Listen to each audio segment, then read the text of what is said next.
نحمده ونصلي على رسوله الكريم اما بعد فاعوذ بالله من الشيطان الرجيم بسم الله الرحمن الرحيم رب اشرح لي صدري ويسر لي امري واحلل عقدة من لساني يفقهوا قولي۔ جو شخص علم کے راستے پہ چلتا ہے جنت کا راستہ اس کے لیے آسان ہو جاتا ہے۔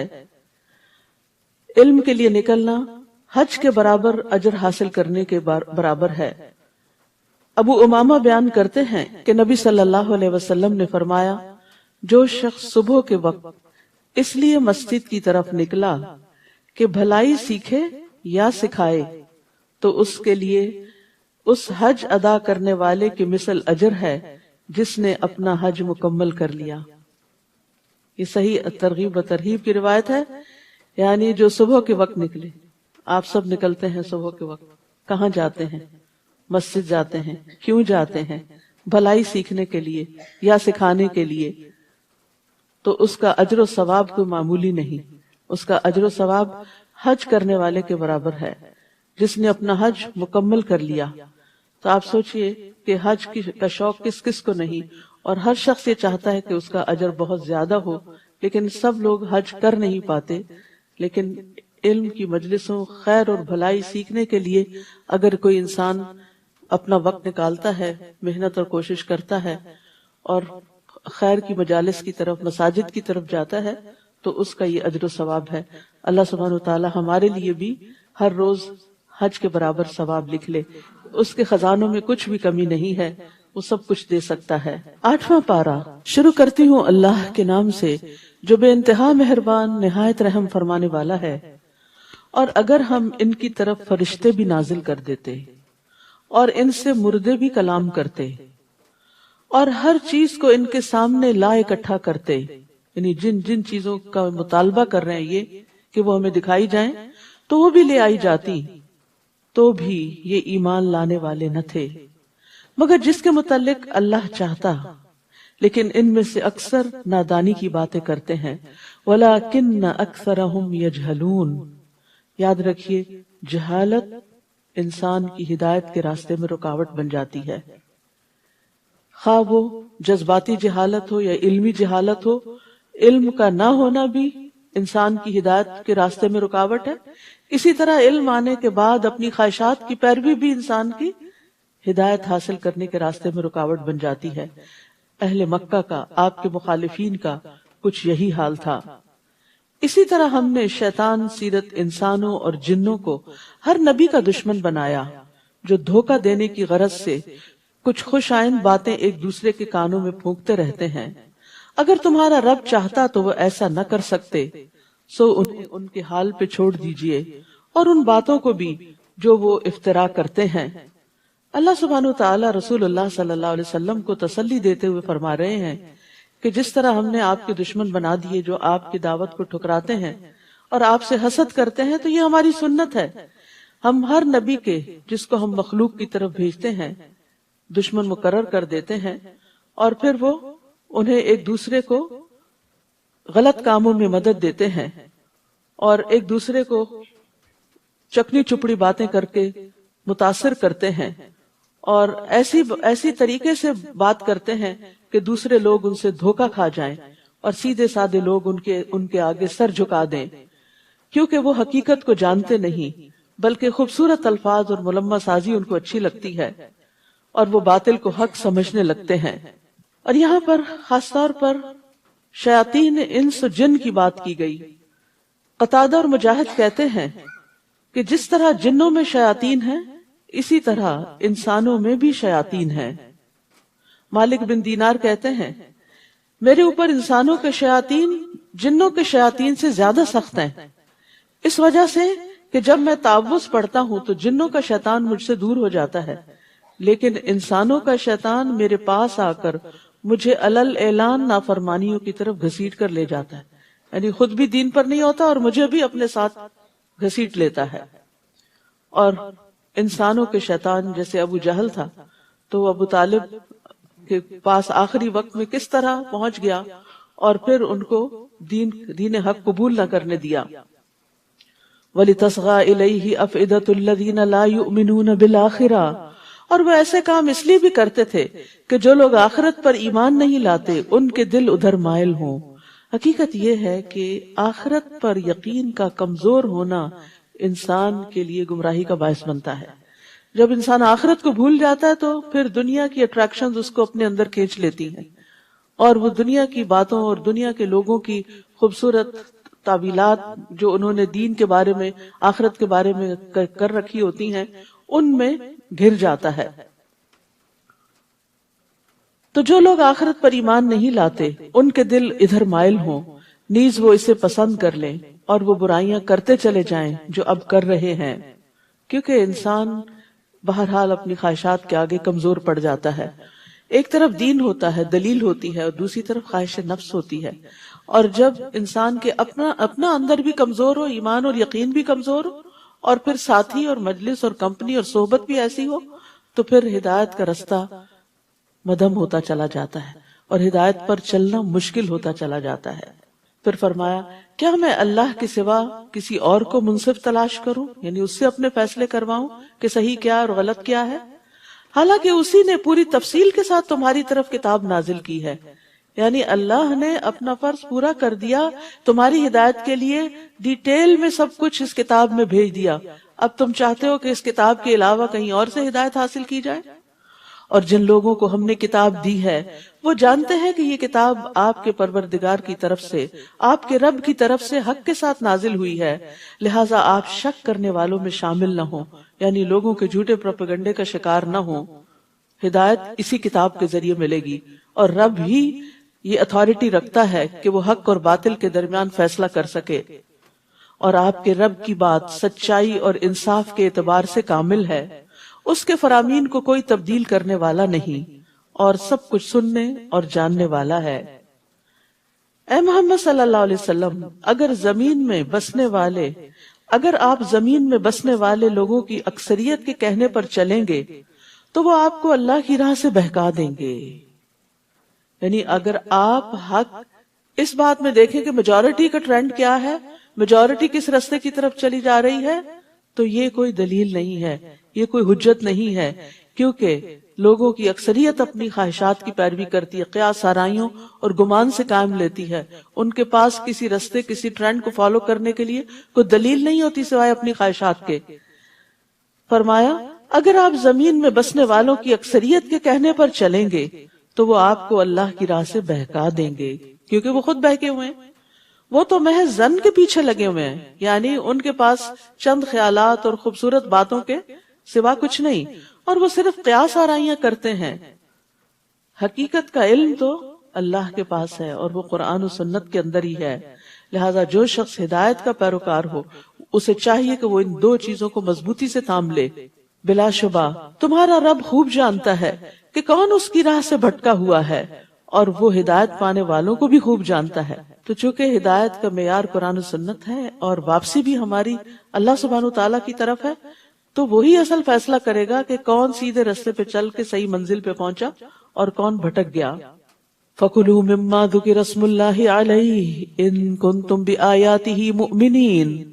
اے ایمان والو، اگر تم اللہ کی آیات پر ایمان رکھتے ہو تو جس چیز پر اللہ کا نام لیا گیا ہو اسے بلا تکلف کھاؤ۔ آپ کے دشمن اہل مکہ اعتراض کرتے تھے کہ آپ کیسے لوگ ہیں، جس کو آپ مار کے کھاتے ہیں اس کو حلال سمجھتے ہیں، اور جس کو اللہ مار دیتا ہے، یعنی اپنی طبعی موت مر جاتا ہے، اس کو آپ حرام قرار دیتے ہیں۔ تو یہ صرف ان کا ایک لاجیکل فیلسی تھی اور ایک سوچ کا غلط انداز تھا، حالانکہ ذبح کرنا اور اس پر اللہ کا نام لینا وہ اپنے الگ اثرات رکھتا ہے بنسبت اس کے کہ ایک جانور بیمار ہو کے مر جائے یا کوئی چوٹ کھا کے مر جائے، اس کے اثرات کچھ اور طرح کے، اس موت کے اثرات کچھ اور طرح کے ہوتے ہیں، اس گوشت کو کھانے کے اثرات بھی اور طرح کے ہوتے ہیں، لیکن انہوں نے اپنی اس بات کو بڑا خوبصورت بنا دیا، اور بظاہر دیکھنے میں تو یہ بات بڑی اپیلنگ لگتی ہے۔ ہاں واقعی جس کو اللہ مارتا ہے وہ زیادہ حقدار ہے کہ کھایا جائے بنسبت اس کے کہ جس کو انسان خود سلاٹر کر لیتا ہے۔ تو یہاں پر یہ بتایا گیا کہ ان کی باتوں میں نہ آئے، جس پہ اللہ کا نام لیا گیا ہو، جو پراپر طریقے سے ذبح کیا گیا ہو، اسی کو تم کھاؤ اگر تم اللہ کی آیات پر ایمان رکھتے ہو۔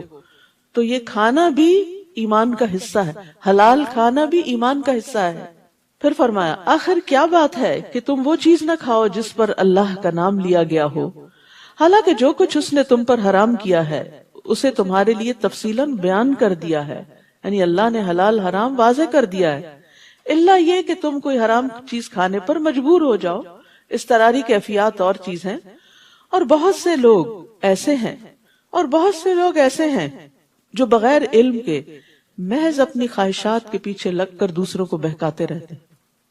وہ اپنی خواہشات کی پیروی کرتے اور چاہتے کیا ہیں، باقی لوگ بھی ان کے پیچھے چلے، لہٰذا وہ اپنی خواہشات کو بہت خوبصورت الفاظ میں بیان کر کے دوسروں کو بھی اپیل کرتے ہیں اور اپنے ساتھ بہکا کے لے جاتے ہیں، اور لوگ لا علمی میں، کبھی غفلت میں، کبھی خواہشات کی پیروی میں قرآن و سنت کی تعلیمات کو نہ جاننے کی وجہ سے ان کے پیچھے چل پڑتے ہیں۔ آپ کا رب ایسے حد سے بڑھنے والوں کو خوب جانتا ہے، تو یاد رکھیے اپنی پسند ناپسند پہ چلنا گمراہی کا سبب ہوتا ہے، اللہ اور اس کے رسول کی پسند ناپسند کو دیکھنا لازم ہے ہدایت کے لیے۔ اور بعض اوقات خواہشات کی بنا پر کسی چیز سے محبت رکھنا ہدایت سے دوری کا سبب بن جاتا ہے۔ وَذَرُوا ظَاهِرَ الْإِثْمِ وَبَاطِنَهُ إِنَّ الَّذِينَ يَكْسِبُونَ الْإِثْمَ سَيُجْزَوْنَ بِمَا كَانُوا يَقْتَرِفُونَ، تم ظاہری گناہوں کو بھی چھوڑ دو اور چھپے گناہوں کو بھی، یعنی پبلکلی کرنے والے گناہ ان کو بھی چھوڑ دو اور چھپ کے کرنے والوں کو۔ جیسے غیبت چھپ کے کی جاتی ہے اور تانا منہ پہ دیا جاتا ہے، تو بعض لوگ غیبت کرتے ہوئے کیا دلیل دیتے، مجھے کوئی ڈر نہیں، میں تو یہ بات اس کے منہ پہ بھی کہہ دوں۔ وَيْلٌ لِكُلِّ هُمَزَةٍ لُمَزَةٍ، بری بات کو چاہے پیٹھ پیچھے کیا جائے، چھپ کے کیا جائے، کسی کے کان میں کیا جائے، یا کسی پرائیویٹ میسج میں کیا جائے، یا پھر سامنے بیٹھ کے تانا دیا جائے، دونوں میں ہی ہلاکت ہے۔ برا اخلاق جو ہے وہ انسان کے تنزل کا باعث بنتا ہے۔ اسی طرح باقی چیزیں بھی، یعنی بے حیائی، چھپی دوستیاں، زناکاریاں، یا پھر پبلکلی اس طرح کے جسچرز، ان تمام چیزوں سے روکا گیا ہے۔ تم ظاہری گناہوں کو بھی چھوڑ دو اور چھپے ہوئے گناہوں کو بھی۔ جو لوگ گناہ کے کام کرتے ہیں انہیں جلد ہی اس کی سزا مل کر رہے گی۔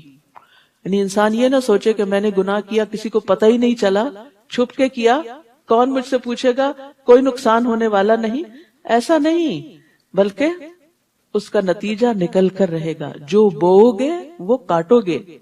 اور جس چیز پر اللہ کا نام نہ لیا گیا ہو اسے مت کھاؤ۔ واضح بات ہے، جس چیز پہ، جس جانور پہ اللہ کا نام نہیں لیا گیا اس کو سلاٹر کرتے وقت اسے مت کھاؤ، یہ گناہ کی بات ہے۔ بلا شبہ شیطان تو اپنے دوستوں کے دلوں میں شکوک و اعتراضات القاء کرتے رہتے ہیں تاکہ وہ تم سے جھگڑتے رہیں، اور اگر تم نے ان کی بات مان لی تو تم بھی مشرک ہی ہوئے۔ حدیث میں آتا ہے رسول اللہ صلی اللہ علیہ وسلم نے فرمایا جو چیز خون بہا دے اور اس پر اللہ کا نام لیا گیا ہو تو اسے کھاؤ، اور جس کھانے پر اللہ کا نام نہ لیا جائے، بتوں کا لیا جائے یا غیر اللہ کا لیا جائے، تو وہ ابلیس کا رزق ہوتا ہے۔ رسول اللہ صلی اللہ علیہ وسلم نے فرمایا کہ ابلیس نے کہا کہ اے اللہ تو نے ساری مخلوق کا رزق واضح کر دیا ہے تو میرا رزق کہاں ہے؟ اللہ نے فرمایا ہر وہ چیز جس پر میرا نام نہ لیا جائے۔ اسی لیے کہتے ہیں نا جب کھانا کھاتے ہوئے بسم اللہ کے بغیر آپ شروع کرتے ہیں تو شیطان آپ کے کھانے میں شریک ہو جاتا ہے، پھر اس کی وہ طاقت اور وہ غذائیت آپ کو نہیں ملتی جو آپ کو ضرورت ہوتی ہے۔ أَوَمَنْ كَانَ مَيْتًا فَأَحْيَيْنَاهُ وَجَعَلْنَا لَهُ نُورًا يَمْشِي بِهِ فِي النَّاسِ، بھلا وہ شخص جو مردہ تھا، لا علم تھا، جاہل تھا، نہ اپنے رب کو پہچانتا تھا، نہ اپنے رسول کو، نہ اپنے دین کو، نہ اپنی آخرت کو، پھر ہم نے اسے زندہ کیا، اسے ایمان دیا، اسے علم دیا، اسے شعور بخشا، اسے دین کی سمجھ بخشی، اس کو روشنی عطا کی، جس کی مدد سے وہ لوگوں میں زندگی بسر کر رہا ہے۔ وہ رہتا لوگوں کے بیچ میں ہی ہے، اٹھتا بیٹھتا کام کاج کرتا، لیکن اس کی سوچ بالکل مختلف، اس کا طریقہ مختلف ہوتا ہے۔ تو مسلمان اپنے باطن اور اپنے ظاہر دونوں سے ہی پہچانا جاتا ہے، یعنی انسان ایمان اس کو روشنی ایمان اس کے قلب کو، دل کو روشنی بخشتا ہے، اور پھر اس کا عمل صالح اس کے ظاہر کو روشنی بخشتا ہے۔ ایسا شخص اس شخص کی طرح کیسے ہو سکتا ہے جو تاریکیوں میں پڑا ہوا ہو، یعنی کفر کے اندھیرے، جہالت کے اندھیرے، لاشعوری کے اندھیرے، ناسمجھی کے اندھیرے، اور اس کے نکلنے کی کوئی صورت نہ ہو، کہیں سے بھی ہدایت کا کوئی راستہ نہ ملتا ہو۔ کافر جو کچھ کر رہے ہیں ان کے اعمال اسی طرح خوشنما بنا دیے گئے ہیں، یعنی جو اللہ کو نہیں مانتے، آخرت کو نہیں مانتے اور ایمان کے بغیر جو کچھ کر رہے ہیں اس پر وہ بڑا فخر کرتے ہیں کہ وہ بہت ترقی کر رہے ہیں، لیکن اصل بات یہ ہے کہ انسان کی کامیابی دنیا کی ترقی کے ساتھ اسی وقت ہے جب وہ اپنے دینے والے کو پہچانتا ہے اور جس کے پاس واپس جانا ہے اس کو راضی کرتا ہے۔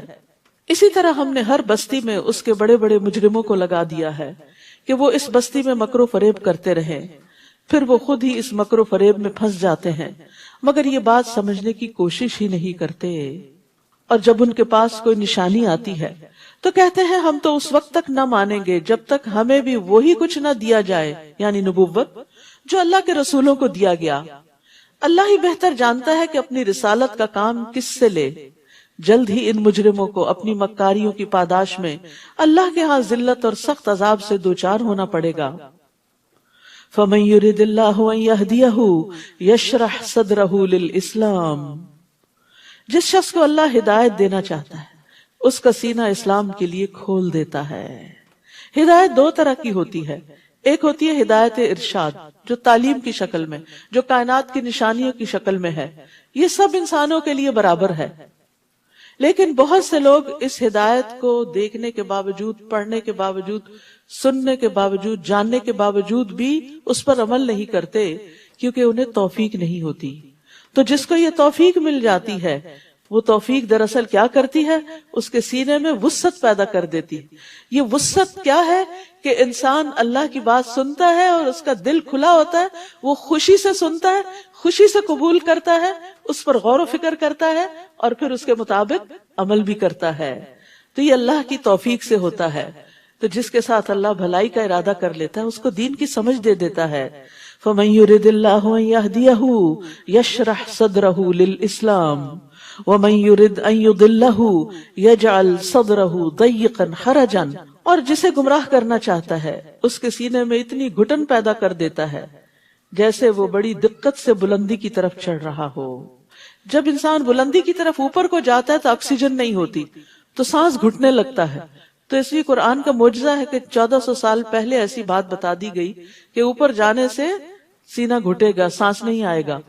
دوسرا معنی یہ بھی کیا گیا ہے کہ جیسے ایسا انسان جیسے کوئی تیرنے کی کوشش کر رہا ہو لیکن تیر نہ پائے، سوری تیرنے نہیں، تیر اردو عربی میں اڑنے کو کہتے، جیسے کوئی اڑنے کی کوشش کر رہا، اڑ کے بھی انسان اوپر جاتا ہے، جیسے کوئی اڑنے کی کوشش کر رہا ہو تو اڑنا انسان کے لیے بڑا مشکل کام ہے۔ انسان کے بازو کاموں کے لیے تو ہیں مگر پرندوں کی طرح اڑنے کے لیے نہیں ہے، تو یہ بھی ایک مشکل کام ہے۔ یعنی ایسے شخص کے لیے پھر ہدایت کی طرف آنا، اس پہ چلنا اتنا مشکل ہوتا ہے جیسے چلنے کی بجائے اڑنا مشکل ہوتا ہے، یا اوپر کو چڑھنا مشکل ہوتا ہے، یا ماؤنٹین کلائمبنگ مشکل ہوتی ہے۔ یعنی اس کو دین کی بات اچھی نہیں لگتی، اس کو اختیار کرنا، اس پہ عمل کرنا بڑا ہی مشکل لگتا ہے۔ دین کی طرف آنا، نماز کی طرف آنا، دین کی مجلسوں کی طرف آنا، دیندار لوگوں کے پاس بیٹھنا، خیر اور بھلائی کی بات سننا، اس کے لیے بڑا ہی بوجھل ہوتا ہے، اس سے اس کا دل گھٹتا ہے، وہ اس کی طرف نہیں آنا چاہتا۔ اور یہ بڑی خطرناک علامت ہوتی ہے کہ انسان دین کی مجلس کی طرف آنا ہی نہ چاہے، اور آئے بھی تو دل گھٹا رہے، کچھ اندر نہ جائے۔ جیسے کوئی چیز بھیچی بھی ہوتی ہے نا تو اس کے اندر ڈالیں باہر ہی نکل آتی، تو کچھ لوگ قرآن سنتے بھی ہیں وہ اندر جانے کی بجائے باہر ہی الٹ جاتا ہے۔ تو اللہ سبحانہ وتعالیٰ سے یہ دعا کثرت سے کرنی چاہیے، رب اشرح لی صدری ویسر لی امری واحلل عقدۃ من لسانی یفقہوا قولی۔ موسیٰ علیہ السلام نے سینے کی وسعت مانگی تھی تاکہ یہ ساری باتیں اندر آ جائیں، جذب ہو جائیں اور انسان کے اندر عمل کی صلاحیت پیدا ہو جائے۔ جو لوگ ایمان نہیں لاتے اللہ تعالیٰ اسی طرح ان پر حق سے فرار اور نفرت کی ناپاکی مسلط کر دیتا ہے، پھر دین کی طرف آنا ان کے لیے مشکل ہو جاتا ہے۔ تو جس کا سینہ وسیع ہوگا وہ اللہ کے ہر حکم پر دل کی خوشی سے عمل کرے گا۔ نماز اس کے لیے آنکھوں کی ٹھنڈک ہوگی، نہ کہ منافقوں کے لیے بہت بڑی مصیبت، اور وہ اسلام کے ہر حکم کے لیے اپنا سینہ وسیع پائے گا، یعنی ویلکمنگ، خوش، اور ہر چیز کو اس کو اپنی جگہ سینس بناتی ہوئی نظر آتی ہے۔ یعنی جو ایمان رکھتا ہے اس کو اللہ تعالیٰ کی بات سمجھ آ جاتی ہے اور اس کی سینس اور حکمت اور مصلحت بھی سمجھ آنے لگتی ہے، اور وہ اس پر خوش ہو جاتا ہے کہ اللہ نے میرے لیے ایک راستہ کھول دیا. لیکن اگر منافقت ہو اندر تو پھر دین کی سمجھ نہیں آتی اور ہر حکم پر اعتراض ہونے لگتا ہے. یہ حکم کیوں دیا گیا اور وہ کیوں کہا گیا اور یہ بڑا مشکل ہے. نہیں، ایمان والوں کے لیے اللہ کا کوئی بھی حکم مشکل نہیں ہوا کرتا. وَيُسَلِّمُوا تَسْلِيمًا، وہ پوری طرح مان جاتے ہیں، تسلیم کر لیتے ہیں، سر تسلیم خم کر دیتے ہیں. وَهَذَا صِرَاطُ رَبِّكَ مُسْتَقِيمًا قَدْ فَصَّلْنَا الْآيَاتِ لِقَوْمٍ يَذَّكَّرُونَ، اور یہ اسلام ہی آپ کے رب کی سیدھی راہ ہے، اور یہ اسلام ہی آپ کے رب کی سیدھی راہ ہے. بے شک ہم نے نصیحت قبول کرنے والوں کے لیے آیات کو کھول کھول کر بیان کر دیا ہے. ہم سب مانگتے ہیں نا اہدنا الصراط المستقیم، کہ ہمیں سیدھا راستہ دکھا. تو ھذا صراط ربک مستقیما، اسلام سیدھا راستہ ہے، حق کا راستہ ہی، اور وہ ایک ہی راستہ ہے. عبداللہ بن مسعود کہتے ہیں کہ ایک مرتبہ رسول اللہ صلی اللہ علیہ وسلم نے ہمارے سامنے ایک لکیر کھینچی اور فرمایا کہ یہ اللہ کا راستہ ہے. پھر اس کے دائیں اور اس کے بائیں کچھ اور لکیریں کھینچی اور فرمایا کہ یہ مختلف راستے ہیں. یزید کہتے ہیں کہ جن میں سے ہر راستے پر شیطان بیٹھا ہے اور ان راستوں پر چلنے کی دعوت دے رہا ہے. یعنی انسان دین کی طرف آنے لگتا ہے تو کوئی ادھر بلاتا ہے، کوئی ادھر بلاتا ہے، کبھی خواہشات نفس ہیں، کبھی لوگ ہیں، کبھی معاشرے کے ٹرینڈز ہیں، فیشن ہیں، بہت ساری ایسی چیزیں ہیں جو انسان کو اللہ کے حکم پر صحیح طور پر عمل نہیں کرنے دیتی. تو انسان جس شخص کو اپنے رب کی رضا مطلوب ہوتی ہے وہ ادھر ادھر ڈائیورٹ نہیں ہوتا، وہ اسٹریٹ جاتا ہے کہ مجھے اسی رستے پر رہنا ہے، چاہے میرے دوست کسی اور طرف چلے گئے، میرے رشتہ دار کسی اور طرف چلے گئے، نہیں، مجھے ان کے پیچھے نہیں جانا، مجھے قرآن و سنت کے بتائے ہوئے رستے پر ہی چلنا ہے. جو اس رستے پر چل کر منزل پہ پہنچیں گے تو ان کے لیے کیسی منزل ہے؟ لَهُمْ دَارُ السَّلَامِ عِنْدَ رَبِّهِمْ وَهُوَ وَلِيُّهُمْ بِمَا كَانُوا يَعْمَلُونَ، ایسے لوگوں کے لیے ان کے رب کے ہاں سلامتی کا گھر ہے، اور ان کے نیک اعمال کرنے کی وجہ سے وہ ان کا سرپرست ہوگا، وہ ان کا دوست ہوگا. تو یاد رکھیے جنت دار السلام ہے، جہاں پر انسان داخل ہوگا تو کسی قسم کی کوئی آزمائش، کوئی رنج، غم، مصیبت، کوئی تکلیف کچھ بھی نہ ہوگا. اہل جنت کو ایک آواز دینے والا آواز دے گا، اے جنت والو، بے شک تمہارے لیے یہ طے ہو گیا ہے کہ تم صحت مند رہو گے، کبھی بیمار نہیں ہوگے. یاد رکھیے جان ہے تو جہان، ساری نعمتیں صحت کے ساتھ ہوتی. انسان بیمار ہو جاتا ہے تو کچھ کھانا بھی اچھا نہیں لگتا، کچھ کسی سے بات کرنا اچھا نہیں لگتا. ساری نعمتیں، حتیٰ کہ اپنی اولاد اور اپنا مال، سب کچھ اس کے لیے سیکنڈری ہو جاتا ہے. جو مرض کی شدت بڑھتی ہے تو دنیا سے دل بیزار ہوتا ہے انسان کا، اس کو پرواہ نہیں ہوتی کہ سب چیزیں کہاں جا رہی ہیں، اس کو اپنی جان کی پڑ جاتی. تو جنت میں سب سے پہلی نعمت جس کی خوشخبری دی گئی کہ تم ہمیشہ صحت مند رہو گے، کوئی بیماری تمہارے پاس نہیں پھٹکے گی، اور بے شک تم زندہ رہو گے، کبھی مرو گے نہیں. دنیا میں انسان کتنا بھی صحت مند ہو، موت کا خوف نہیں جاتا، اور جائے بھی کیسے، کیونکہ وہ تو آنی ہی آنی ہے. اور تم جوان رہو گے، کبھی بوڑھے نہیں ہوگے. جوانی کے جانے کا بھی انسان کو بڑا خوف رہتا ہے کہ میں کہیں کسی بھی بوڑھے کو دیکھتا ہے تو پریشان ہو جاتا ہے کہ کہیں میرا بھی حال اس جیسا نہ ہو جائے، اور وہ تو اگر زندہ رہے تو ہونا ہی ہونا ہے. اس لیے ان چیزوں کو دنیا میں انسان اوائڈ نہیں کر سکتا، کیونکہ یہ جنت نہیں، جنت میں ان چیزوں سے خالی ہوگا. فرمایا اور تم آرام میں رہو گے، کبھی تکلیف نہیں آئے گی. یعنی جنت میں آرام ہی آرام ہے. اس لیے دنیا میں آرام تلاش نہ کیا کرے، دنیا میں اللہ کے راستے میں، اللہ کی اطاعت میں اپنے آپ کو تھکائیں تاکہ کل آرام پائیں. اور اگر آپ آج آرام کرتے ہوئے زندگی گزار گئے تو پھر کل مشکل نہ ہو کہیں. یہ بالکل ایسے ہی ہے، جو لوگ بچپن میں پڑھتے لکھتے نہیں، آرام کرتے، پھر بڑے ہو کر بڑی مشکلات کا شکار ہوتے ہیں. اور جو بچپن سے محنت کے عادی ہوتے ہیں پھر ان کا بڑھاپا بڑا اچھا گزرتا ہے، کیونکہ انہوں نے اس کے لیے تیاری کی ہوتی ہے. جنت کے بارے میں ایک اور روایت میں آتا ہے، رسول اللہ صلی اللہ علیہ وسلم نے فرمایا، میری امت میں سے پہلا گروہ جو جنت میں داخل ہوگا وہ 14ویں رات کے چاند کی صورت پر ہوگا، چمکتے چہروں والے. پھر جو ان کے بعد ہوں گے وہ آسمان میں انتہائی چمکدار ستاروں کی طرح ہوں گے. پھر وہ تدریجاً اپنے اپنے مرتبے کے مطابق ہوں گے، نہ وہ پاخانہ کریں گے، نہ پیشاب کریں گے، نہ ناک سنکیں گے، نہ تھوکیں گے، کسی قسم کی کوئی گندگی، پسینہ، غلاظت، بو، کوئی ایسی چیز ان کے جسم سے نہیں نکلے گی. وہ صاف ستھرے طیب ہی ہوں گے اور ہمیشہ اللہ کی رضا میں ہوں گے. اور یاد رکھیے جو جنت کے بلند درجوں والے ہوں گے ان تک صرف وہی پہنچ سکیں گے. اگر ان کے کچھ دوست احباب نیچے والے درجوں کی طرف میں ہیں تو ان سے ملنے کے لیے اوپر والے نیچے آئیں گے, نیچے والے اوپر نہیں جا سکیں گے. وہ ان کے راحتیں نہیں دیکھ سکیں گے کیونکہ ان کی راحتوں کا مقام کچھ اور ہوگا. تو اس لیے صرف جنت نہیں, جنت کے اعلیٰ ترین درجے جنت الفردوس کی دعا مانگا کریں, کیونکہ وہ نعمتیں وہی دیکھیں گے جو اس کے حقدار ہوں گے, باقی لوگ وہاں نہیں جا سکیں گے. جس دن اللہ سب لوگوں کو اکٹھا کرے گا تو فرمائے گا, اے جنوں کے گروہ, تم نے بہت سے آدمیوں کو اپنا تابع بنا رکھا تھا, اور انسانوں میں سے جو ایسے جنوں کے دوست ہوں گے وہ کہیں گے, اے ہمارے رب, ہم دونوں نے ہی ایک دوسرے سے خوب فائدہ اٹھایا حتیٰ کہ وہ وقت آ پہنچا جو تو نے ہمارے لیے مقرر کیا تھا. اللہ تعالیٰ فرمائے گا, اچھا تم سب کا ٹھکانہ دوزخ ہے جس میں تم ہمیشہ رہو گے, مگر جتنی مدت اللہ بچانا چاہے گا بچا لے گا, بلا شبہ وہ بہت دانا اور سب کچھ جاننے والا ہے. یعنی دنیا میں شیطان اور انسان مل کے جو برے برے کام کرتے ہیں تو آخرت میں انجام بھی اکٹھا ہی ہوگا.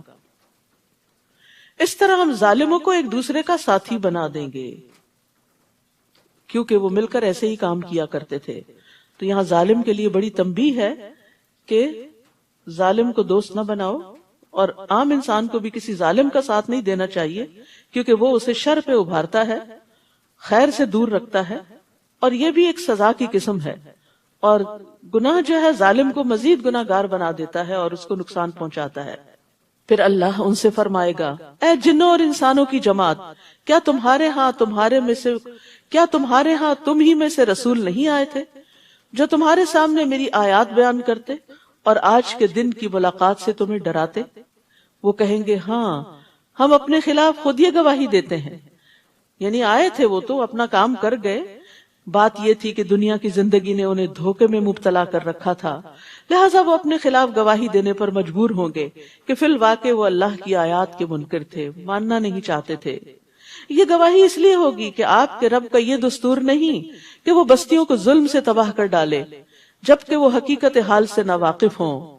وَلِكُلٍّ دَرَجَاتٌ مِّمَّا عَمِلُوا وَمَا رَبُّكَ بِغَافِلٍ عَمَّا يَعْمَلُونَ, اور ہر ایک کو اس کے اعمال کے مطابق درجہ ملے گا. جو جن جنت میں جائیں گے ان کے بھی درجات ہوں گے, جو انسان جنت میں جائیں گے ان کے بھی درجات ہوں گے. ایک روایت میں آتا جنت کے 100 درجے ہیں, ایک درجے اور دوسرے کے درمیان اتنا ہی فاصلہ جتنا زمین اور آسمان کی. سوچئے پھر وہ آخری درجہ کہاں ہوگا. اور بعض روایات کے مطابق قرآن کی جتنی آیتیں ہیں اتنے جنت کے درجے ہیں, ایک ایک آیت سیکھنے پر جنت کا درجہ اوپر ہوتا چلا جائے گا. وَلِكُلٍّ دَرَجَاتٌ مِّمَّا عَمِلُوا, لیکن یاد رکھیے اس سے مراد صرف حفظ کرنا نہیں ہے, کیونکہ یہاں فرمایا مِّمَّا عَمِلُوا, اس میں سے جو انہوں نے عمل کیے, یعنی جو قرآن انہوں نے سینے میں محفوظ کیا وہ ان کے عمل کا حصہ بنتا گیا اور اس کے مطابق کام کرتے گئے. جو کچھ معلوم ہوا وہ کر لیا, کرتے گئے اور اس عمل کی وجہ سے درجے بلند ہوتے گئے. اور جو کچھ وہ کام کر رہے ہیں آپ کا رب اس سے بے خبر نہیں ہے. یعنی اللہ سبحانہ و تعالی خود بھی سب کے اعمال سے بخوبی واقف ہے.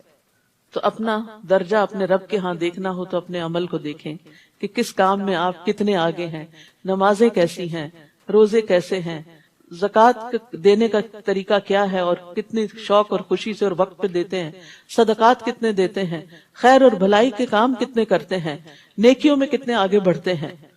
ہم میں سے ہر شخص اپنے اپنے عمل کی طرف دیکھے. وَرَبُّكَ الْغَنِيُّ ذُو الرَّحْمَةِ, آپ کا رب بے نیاز اور مہربان ہے, اگر وہ چاہے تو تمہیں لے جائے, یعنی تمہاری نافرمانیوں پر تمہیں پکڑ لے فوراً اور تمہاری جگہ اور لوگوں کو لے آئے. لیکن کتنا مہربان ہے وہ رب جو ایک کے بعد ایک دن ہمیں دیتا چلا جا رہا ہے کہ ہم کوئی نیکی کے کام کر لیں, مہلت پہ مہلت. اور جس کی عمر 60 سال ہو جائے پھر اس کے پاس تو کوئی عذر بہانہ رہتا ہی نہیں. اللہ نے اس کو جینے کے لیے بہت سارے دن دے دیے اور بعد میں تو انسان بونس پہ ہی جیتا ہے. فرمایا اگر وہ چاہے تو تمہیں لے جائے اور تمہاری جگہ اور لوگوں کو لے آئے جیسے تمہیں اور لوگوں کی نسل سے پیدا کیا. جس چیز کا تم سے وعدہ کیا جا رہا ہے یعنی قیامت, وہ یقیناً آنے والی ہے اور تم اللہ کو عاجز نہیں کر سکتے, یعنی کہیں بھاگ کے چھپ نہیں سکتے. سب پکڑے جاؤ گے, سب سامنے لائے جاؤ گے, سب کا حساب ہوگا. آپ ان سے کہیے اے میری قوم تم اپنی جگہ عمل کرتے جاؤ اور میں اپنی جگہ عمل کر رہا ہوں, پھر جلد ہی تمہیں معلوم ہو جائے گا کہ انجام کار کس کے حق میں بہتر رہتا ہے، اور یہ تو یقینی بات ہے کہ ظالم کامیاب نہیں ہو سکتے۔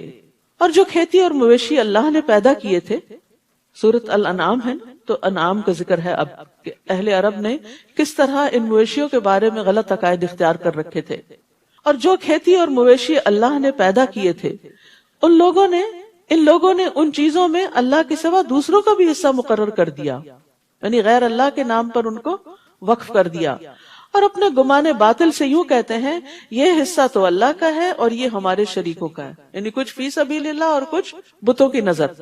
اب جو حصہ ان کے شریکوں کا ہوتا یعنی بتوں کا ہوتا وہ اللہ کے حصے میں شامل نہ ہو سکتا تھا، کیونکہ وہ ان کے اپنے درمیان تقسیم ہوتا تھا اور اللہ کے نام پر غریبوں میں تقسیم ہوتا۔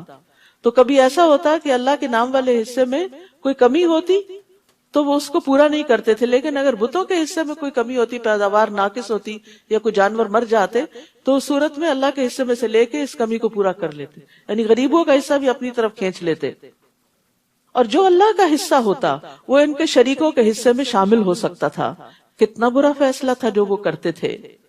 اسی طرح بہت سے مشرکوں کے لیے ان کے شریکوں نے اولاد کے قتل کو خوشنما بنا دیا، اپنے ہی بچوں کو مارنا تاکہ انہیں ہلاک کر دیں اور ان پر ان کے دین کو مشتبہ بنا دیں، اور اگر اللہ چاہتا تو وہ ایسا نہ کرتے، لہٰذا انہیں جانے دیجئے اور اس افتراء کو بھی جس میں وہ لگے ہوئے ہیں، یعنی جھوٹی باتیں گھڑ کر اللہ کے نام پر لوگوں سے بیان کرتے ہیں یا پھر غلط عقائد کو اختیار کر کے اپنے آپ کو جسٹیفائی کرتے ہیں، درست سمجھتے ہیں۔ کہتے ہیں کہ اس قسم کے مویشی اور کھیتی ممنوع ہیں، یہ وقف ہیں، انہیں ان کے گمان کے مطابق وہی کھا سکتا ہے جسے وہ چاہیں، یعنی اللہ نے جو چیزیں سب کے لیے حلال کی وہ انہوں نے حرام کر دی اور اپنی مرضی سے حلال حرام کو اپنے ہاتھ میں لے لیا کہ جس کو ہم چاہیں گے دیں گے۔ اور کچھ مویشی ہیں جن کی پشتیں حرام ہیں، ان پہ کوئی سوار نہیں ہو سکتا، بوجھ نہیں لاد سکتا، اور کچھ مویشی ایسے ہیں جن پر وہ ذبح کے وقت اللہ کا نام نہیں لیتے، حالانکہ پیدا ان مویشیوں کو کس نے کیا؟ اللہ نے کیا، اور یہ سب قانون اور دین انہوں نے اپنے ہاتھ میں لے رکھا تھا۔ یہ سب کچھ اللہ پر افتراء ہے، اور اللہ ان قریب انہیں ان کی افتراء پردازیوں یعنی جھوٹ گھڑنے کا بدلہ دے دے گا۔ نیز وہ کہتے ہیں کہ ان اقسام کے جانوروں کے پیٹ میں جو بچہ ہے وہ صرف ہمارے مردوں پہ حلال ہے، خود سے خود، اور ہماری عورتوں پر حرام ہے۔ بیچاری عورتیں ہر دور میں محروم رہی، البتہ اگر وہ بچہ مردہ ہو تو مرد عورت سب کھا سکتے ہیں۔ جو کچھ یہ کہتے ہیں اللہ انہیں اس کی سزا ضرور دے گا، وہ یقیناً دانا اور ہر چیز کا علم رکھنے والا ہے۔ جن لوگوں نے لا علمی اور حماقت کی بنا پر اپنی اولاد کو مار ڈالا اور اللہ پر جھوٹ باندھتے ہوئے اس رزق کو حرام قرار دیا جو اللہ نے انہیں عطا کیا تھا، یہ ایسے گمراہ ہیں جو راہ راست پر نہیں آ سکتے۔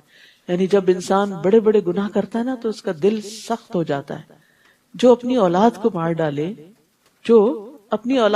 ڈالے اور جو اللہ کے دیے ہوئے رزق کو اپنی مرضی سے حلال حرام کر دے، پھر وہ ہدایت پہ کیسے آ سکتا ہے جب اس نے قانون اپنے ہاتھ میں لے لیا ہو کہ میرا بچہ ہے میں جو چاہوں کروں؟ نہیں، یہ اللہ کی امانت ہے تمہارے پاس، تمہارا اختیار نہیں کہ تم اسے قتل کرو۔ تو یاد رکھیے خود ساختہ طریقوں سے اللہ کو راضی نہیں کیا جا سکتا۔ اپنے من گھڑت بنائے ہوئے طریقوں کو دین کہنا دین نہیں ہوتا۔ یعنی بعض لوگ جیسے بدعات کرتے ہیں، بدعت کیا ہوتی ہے کہ جو چیز نہ قرآن میں ہے، نہ سنت میں ہے، نہ سیرت میں، نہ نبی صلی اللہ علیہ وسلم یا صحابہ نے کبھی وہ کام کیا ہی نہیں، بعد کی جنریشنز میں خود بخود انہوں نے اس چیز کو اپنے لیے دین کا حصہ بنا لیا، تو ایسی چیزوں سے اللہ کو راضی نہیں کر سکتے، کیونکہ اللہ نے مطالبہ ہی نہیں کیا اس کام کے کرنے کا۔ تو کوئی اپنے اوپر خود سے خود پابندیاں لگا رہا ہے اور اس کو دین بنا رہا ہے تو یہ دین نہیں، کیونکہ اس سے اللہ کی رضا نہیں، ناراضگی آتی ہے۔ وہ بظاہر یوں لگتا ہے کہ وہ اپنے آپ کو تھکاتے ہیں کہ شاید ہم اللہ کو خوش کر رہے ہیں، حالانکہ اس کے برعکس اس محنت سے اللہ کا غضب حاصل کرتے ہیں۔ تو یاد رکھیے کسی بھی چیز کو جب آپ دین، ثواب، عبادت سمجھ کے کریں تو پہلے یہ دیکھ لیں کہ کیا اس کو اللہ سبحانہ تعالیٰ نے یا اس کے رسول صلی اللہ علیہ وسلم نے اوتھینٹیکیٹ کیا ہے، اس کو عبادت کہا بھی ہے یا خود سے خود بنا لیا۔ پھر فرمایا وَهُوَ الَّذِي أَنشَأَ جَنَّاتٍ مَعْرُوشَاتٍ وَغَيْرَ مَعْرُوشَاتٍ، وہی تو ہے جس نے دونوں طرح کے باغات پیدا کیے، ایک وہ جن کی بیلیں چھتریوں پر چڑھائی جاتی ہیں، دوسرے وہ درخت جو خود اپنے تنے پر کھڑے ہوتے ہیں، ان کی بیل نہیں ہوتی جو چھتریوں پہ چڑھائی جائے، نیز کھجوریں اور کھیتیاں پیدا کی جن سے کئی طرح کے معقولات حاصل ہوتے ہیں، نیز اس نے زیتون اور انار پیدا کیے۔ ان دو پھلوں کا خاص طور پر ذکر ہے قرآن میں، بہت ہی نیوٹریشس ہیں، فائدہ مند ہیں، جن کے پھل اور مزہ ملتے جلتے بھی ہوتے ہیں اور مختلف بھی۔ یہ ایسے پھل جو ہیں یہ غذا بھی ہوتے ہیں اور ان میں شفا بھی ہوتی، علاج بھی ہوتے ہیں۔ جب یہ درخت پھل لائیں تو ان سے خود بھی کھاؤ اور فصل اٹھاتے وقت ان میں سے اللہ کا حق بھی ادا کرو اور بے جا خرچ نہ کرو۔ یعنی جب اللہ تعالیٰ تمہیں مال دے، تمہارے پاس ڈھیروں باغات ہو، کیونکہ باغات والوں کی آمدنی بہت ہوتی ہے، بہت امیر لوگ ہوتے ہیں، تو انہیں کس بات کا پابند کیا گیا کہ وہ یہ ساری آمدنی اپنے اوپر ہی نہ لگا لیں، بلکہ اس میں سے اللہ کے بندوں پر بھی خرچ کریں، وہ مقرر حصہ ادا کریں جو زکوٰۃ کے علاوہ عشر وغیرہ کی شکل میں ہے، اور بے جا خرچ نہ کریں، کیونکہ اللہ اسراف کرنے والوں کو پسند نہیں کرتا۔ ہوتا یہ ہے کہ جب مال زیادہ آتا ہے تو فضول خرچیاں بھی بڑھ جاتی ہیں۔ جن کے پاس کم ہوتا ہے وہ بس ضرورت کی جگہوں پہ خرچ کرتے ہیں، ایکسٹرا خرچ نہیں کرتے، لیکن جب زیادہ آتا ہے تو پھر انسان کبھی ضرورت کا اور کبھی ضرورت سے زیادہ بھی بس پھینکتا چلا جاتا ہے دولت۔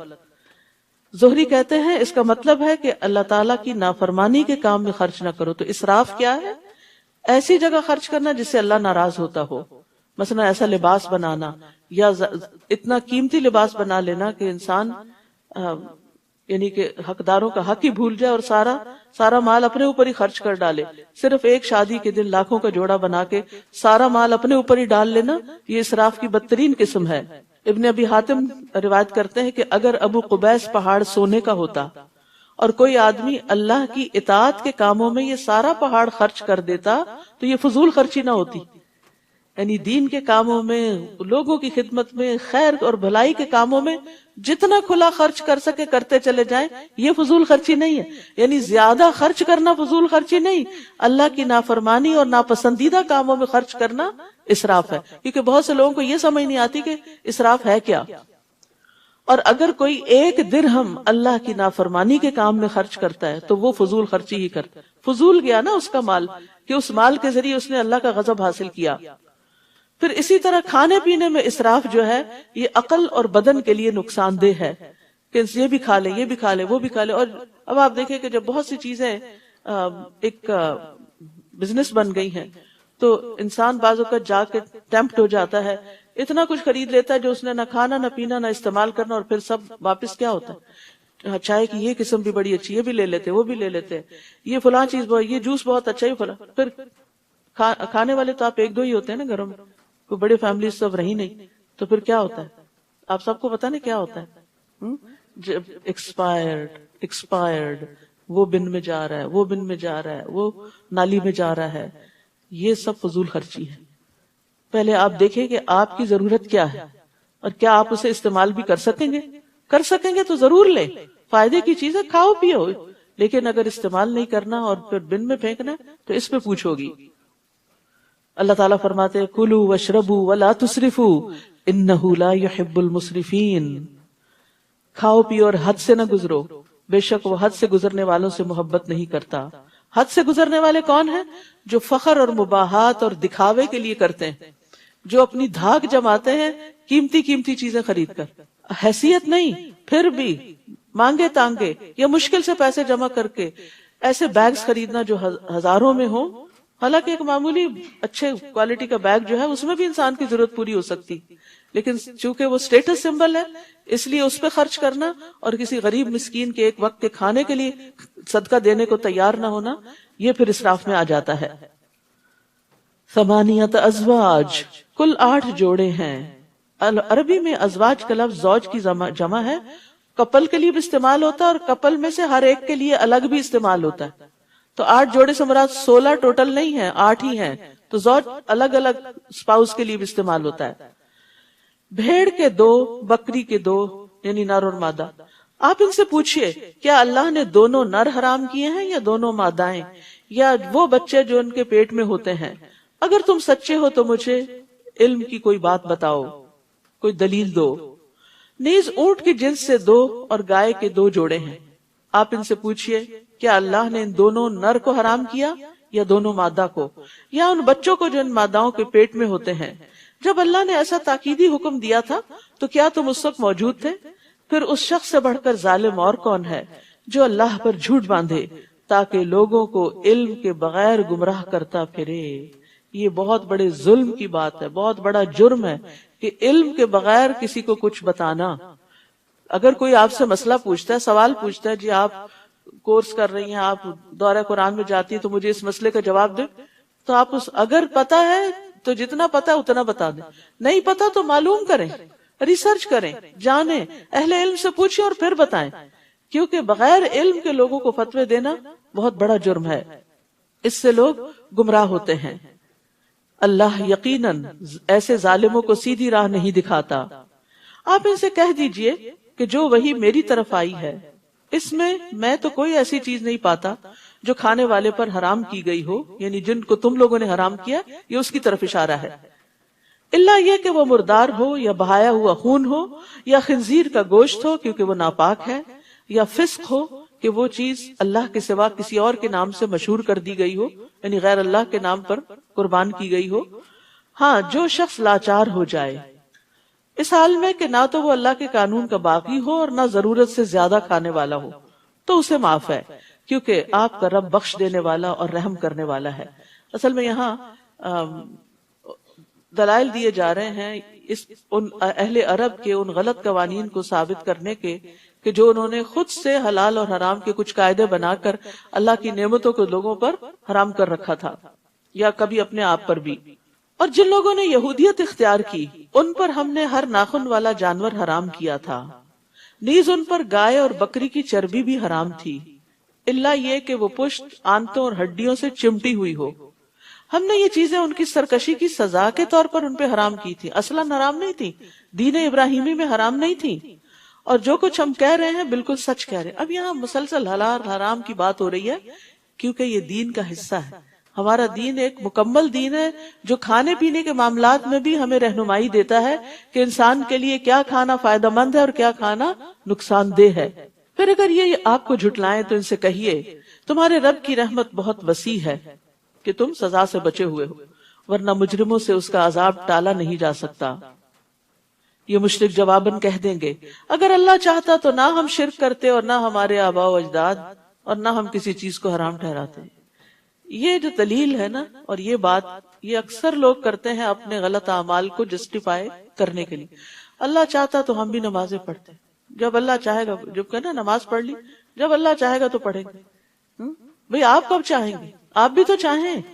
جو چاہتا ہے من جد وجد، اللہ تعالیٰ اس کو عطا کر دیتا ہے، لیکن جس کی اپنی نیت اور اپنا ارادہ ہی کھوٹا ہوتا ہے اور جو ہدایت کی طرف آنا نہیں چاہتا، تو اللہ سبحانہ وتعالیٰ کا یہ قانون نہیں کہ زبردستی لوگوں کو ہدایت کی طرف لائے۔ اسی طرح ان لوگوں نے بھی جھٹلایا جو ان سے پہلے تھے، حتیٰ کہ انہوں نے ہمارے عذاب کا مزہ چکھ لیا۔ آپ ان سے کہیے کہ اگر تمہارے پاس کوئی علم کی بات ہے تو لاؤ ہمیں دکھاؤ، تم تو محض ظن کے پیچھے پڑے ہوئے ہو اور جو بات کرتے ہو بلا دلیل کرتے ہو۔ قل فللہ الحجۃ البالغہ فلو شاء لہداکم اجمعین۔ آپ ان سے کہیے کہ تمہارے قیاسات کے مقابلے میں، تمہارے ظن کے مقابلے میں اللہ کی حجت کامل ہے، اللہ کے دلائل مضبوط ہیں۔ اگر وہ چاہتا تو تم سب کو ہدایت دے دیتا، یعنی وہ زبردستی تمہیں ان دلائل کا قائل کر دیتا، لیکن یہ اس کا طریقہ نہیں۔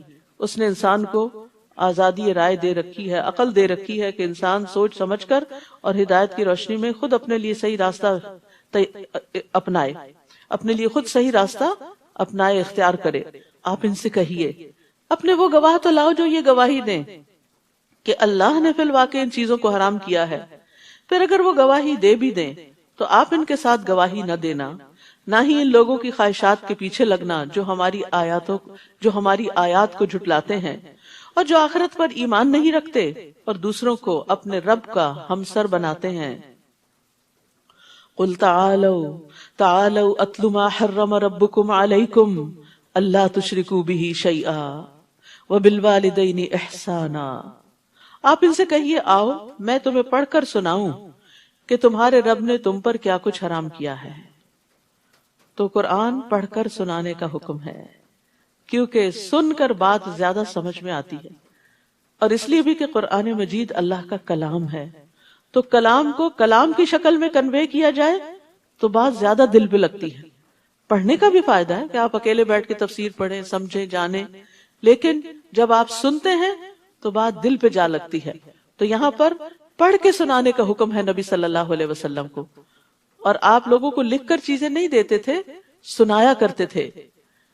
آؤ میں تمہیں پڑھ کر سناؤں کہ تمہارے رب نے تم پر کیا کچھ حرام کیا ہے. اور وہ یہ باتیں ہیں کہ اس کے ساتھ کسی کو شریک نہ بناؤ، شرک حرام ہے. ان الشرک لظلم عظیم. اور یہ کہ والدین سے اچھا سلوک کرو، والدین کی نافرمانی حرام ہے، ان کو ستانا حرام ہے. اور یہ کہ مفلسی کے ڈر سے اپنی اولاد کو قتل نہ کرو کہ ہم انہیں کہاں سے کھلائیں گے. اللہ رزق کے راستے کھولنے والا ہے، کیونکہ ہم ہی تمہیں رزق دیتے ہیں تو ان کو بھی ضرور دیں گے. مایوس کیوں ہوتے ہو؟ اور یہ کہ بے حیائی کی باتوں کے قریب بھی نہ جاؤ، فحش باتوں کے قریب بھی نہ جاؤ، گالی گلوچ، گھٹیا مذاق، ننگی باتیں، خواہ یہ کھلی ہو یا چھپی ہو، یعنی کسی پرائیویٹ گیدرنگ میں کرو یا پبلکلی کرو، دونوں طرح منع ہے. سب کے سامنے کرو یا چھپ کے کرو. اور یہ کہ جس جان کے مارنے کو اللہ نے حرام کیا اسے قتل نہ کرو. اولاد کے قتل کو الگ طور پہ بیان کیا واضح کرنے کے لیے، اور پھر عمومی طور پر الا یہ کہ حق کے ساتھ ہو، جیسے قصاص وغیرہ میں. یہ وہ باتیں ہیں جن کا اللہ نے تمہیں تاکیداً حکم دیا ہے. وصاکم بہ، وصیت ہوتی ہے تاکیدی حکم، اس کی تاکید ہے، لازماً یہ حکم ماننے ہوں گے شاید کہ تم عقل سے کام لو. تو یاد رکھیے کہ حلال و حرام کے بارے میں جاننا بہت ضروری ہے. اسی لیے اللہ تعالیٰ نے نبی صلی اللہ علیہ وسلم کو حکم دیا کہ وہ ساری مخلوق کو اس آیت کی تلاوت کی سماعت کی دعوت دیں جس میں اللہ نے کچھ چیزیں حرام ٹھہرائیں. اور اس کے آپ صلی اللہ علیہ وسلم کے بعد علماء پر بھی یہ بات لازم ہے کہ وہ لوگوں کو تبلیغ کریں اور ان کو واضح کریں کہ اللہ نے ان کے لیے کیا حلال کیا، کیا حرام کیا ہے. اور یاد رکھیے حلال و حرام کی وضاحت عقل کی بنا پہ نہیں ہوتی، قرآن و سنت کی روح سے ہوتی ہے. رسول اللہ صلی اللہ علیہ وسلم نے فرمایا، جان لو ان قریب ایسا وقت آنے والا ہے کہ کسی شخص کو میری کوئی حدیث پہنچے گی اور وہ تکیہ لگائے ہوئے اپنی مسند پہ بیٹھا ہوگا، کاؤچ پر، کہے گا ہمارے اور تمہارے درمیان اللہ کی کتاب کافی، بس جو قرآن میں وہ کافی ہے، بس ہم جو کچھ اس میں حلال پائیں گے اسے حلال سمجھیں گے اور جو حرام پائیں گے اسے حرام سمجھیں گے. جبکہ حقیقت کیا ہے کہ جسے اللہ کے رسول نے حرام کیا وہ بھی اسی طرح حرام ہے جسے اللہ نے حرام کیا. تو حرام صرف قرآن سے نہیں پتہ چلتا، حرام سنت رسول صلی اللہ علیہ وسلم سے بھی پتہ چلتا ہے. اور کیا باتیں ہیں جن کا تاکیدی حکم ہے؟ وَلَا تَقْرَبُوا مَالَ الْيَتِيمِ إِلَّا بِالَّتِي هِيَ أَحْسَنُ حَتَّى يَبْلُغَ أَشُدَّهُ. نیز یہ کہ یتیم کے مال کے قریب بھی نہ جاؤ. بھائی فوت ہو گیا ہے، اس کی بہت سی پراپرٹی ہے، وہ اب یتیموں کا مال ہے، تمہارا حق نہیں ہے اس پہ کہ تم بھائی ہو. اگر ماں باپ زندہ ہے تو کچھ ان کو جائے گا، باقی یتیم بچوں کے لیے، مگر ایسے طریقے سے جو اس کے حق میں بہتر ہو، یعنی یتیم کے حق میں، تاکہ وہ عقل کی پختگی کو پہنچ جائے، میچور ہو جائے، اپنے مال کی حفاظت کر سکے، اسے انویسٹ کر سکے، اس سے بزنس کر سکے، اسے صحیح جگہ پر استعمال کر سکے، نہ کہ ضائع کر بیٹھے. اور یہ کہ ناپ اور تول انصاف کے ساتھ پورا کرو.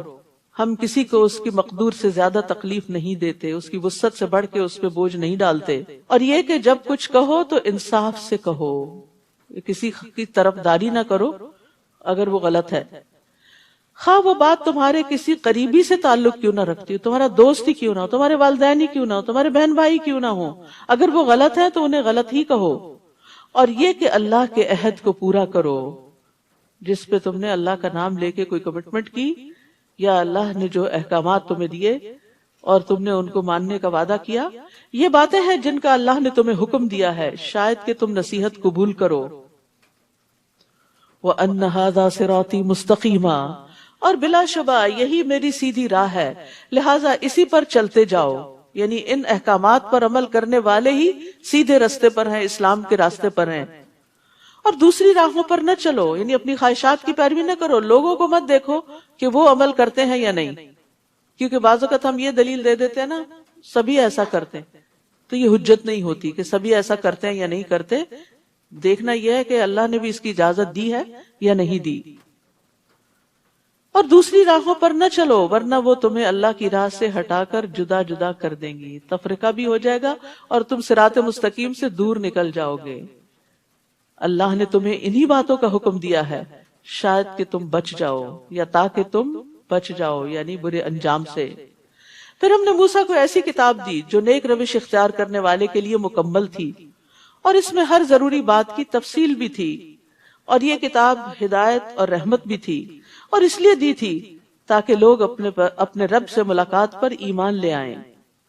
وَهَذَا كِتَابٌ أَنزَلْنَاهُ مُبَارَكٌ، اور یہ کتاب یعنی قرآن مجید جو ہم نے نازل کی ہے بڑی بابرکت ہے، لہٰذا اس کی پیروی کرو، اس کو فالو کرو، اور اللہ سے ڈرتے رہو۔ اس کو پڑھ کے سمجھ کے اس پہ عمل کر کے بھی ڈرنا ہے تاکہ تم پہ رحم کیا جائے۔ تو اللہ کی رحمت کس پہ ہوتی ہے؟ اللہ سے ڈرنے والوں پر۔ تو یاد رکھیے قرآن میں ہر خیر کی تعلیم اور ہر شر سے بچاؤ کا طریقہ بتایا گیا ہے، یعنی اس کے پڑھنے سے ایسی برکات جاری ہوتی ہیں کہ کوئی بھی خیر کی چیز سے، کسی بھی خیر کی چیز سے انسان محروم نہیں رہتا، اور اس کتاب میں کوئی ایسا شر نہیں جس سے نہ ڈرایا گیا ہو۔ تو اس لیے جب انسان اس کی پیروی کرتا ہے تو شر سے محفوظ ہو جاتا ہے۔ قرآن کی بدولت گھروں میں بھی برکتیں اترتی ہیں۔ ابو ہریرہ کہا کرتے تھے بے شک قرآن پڑھنے کی وجہ سے گھر اپنے رہنے والوں کے لیے کشادہ ہو جاتا ہے، یعنی دلوں میں وسعت آ جاتی، ایک دوسرے کو برداشت کرنے کی توفیق ہو جاتی ہے۔ اس میں فرشتے حاضر ہوتے ہیں، یعنی جب تلاوت کرتا ہے انسان، پڑھتا ہے، سمجھتا ہے، تو فرشتے آتے ہیں۔ شیاطین اس گھر کو چھوڑ دیتے ہیں کیونکہ ان کو یہ سب کچھ بہت برا لگتا ہے۔ اس گھر کی خیر و برکت بڑھ جاتی ہے، اور قرآن نہ پڑھنے کی وجہ سے گھر اپنے رہنے والوں کے لیے تنگ ہو جاتے ہیں، خواہ بڑے بڑے مینشنز ہی کیوں نہ ہو۔ فرشتے اس کو چھوڑ دیتے ہیں، وہ کس چیز پہ آئے، کوئی نیکی کا کام تو ہو نہیں رہا۔ شیاطین اس میں بسیرا کر لیتے ہیں اور اس کی خیر و برکت کم ہو جاتی ہے۔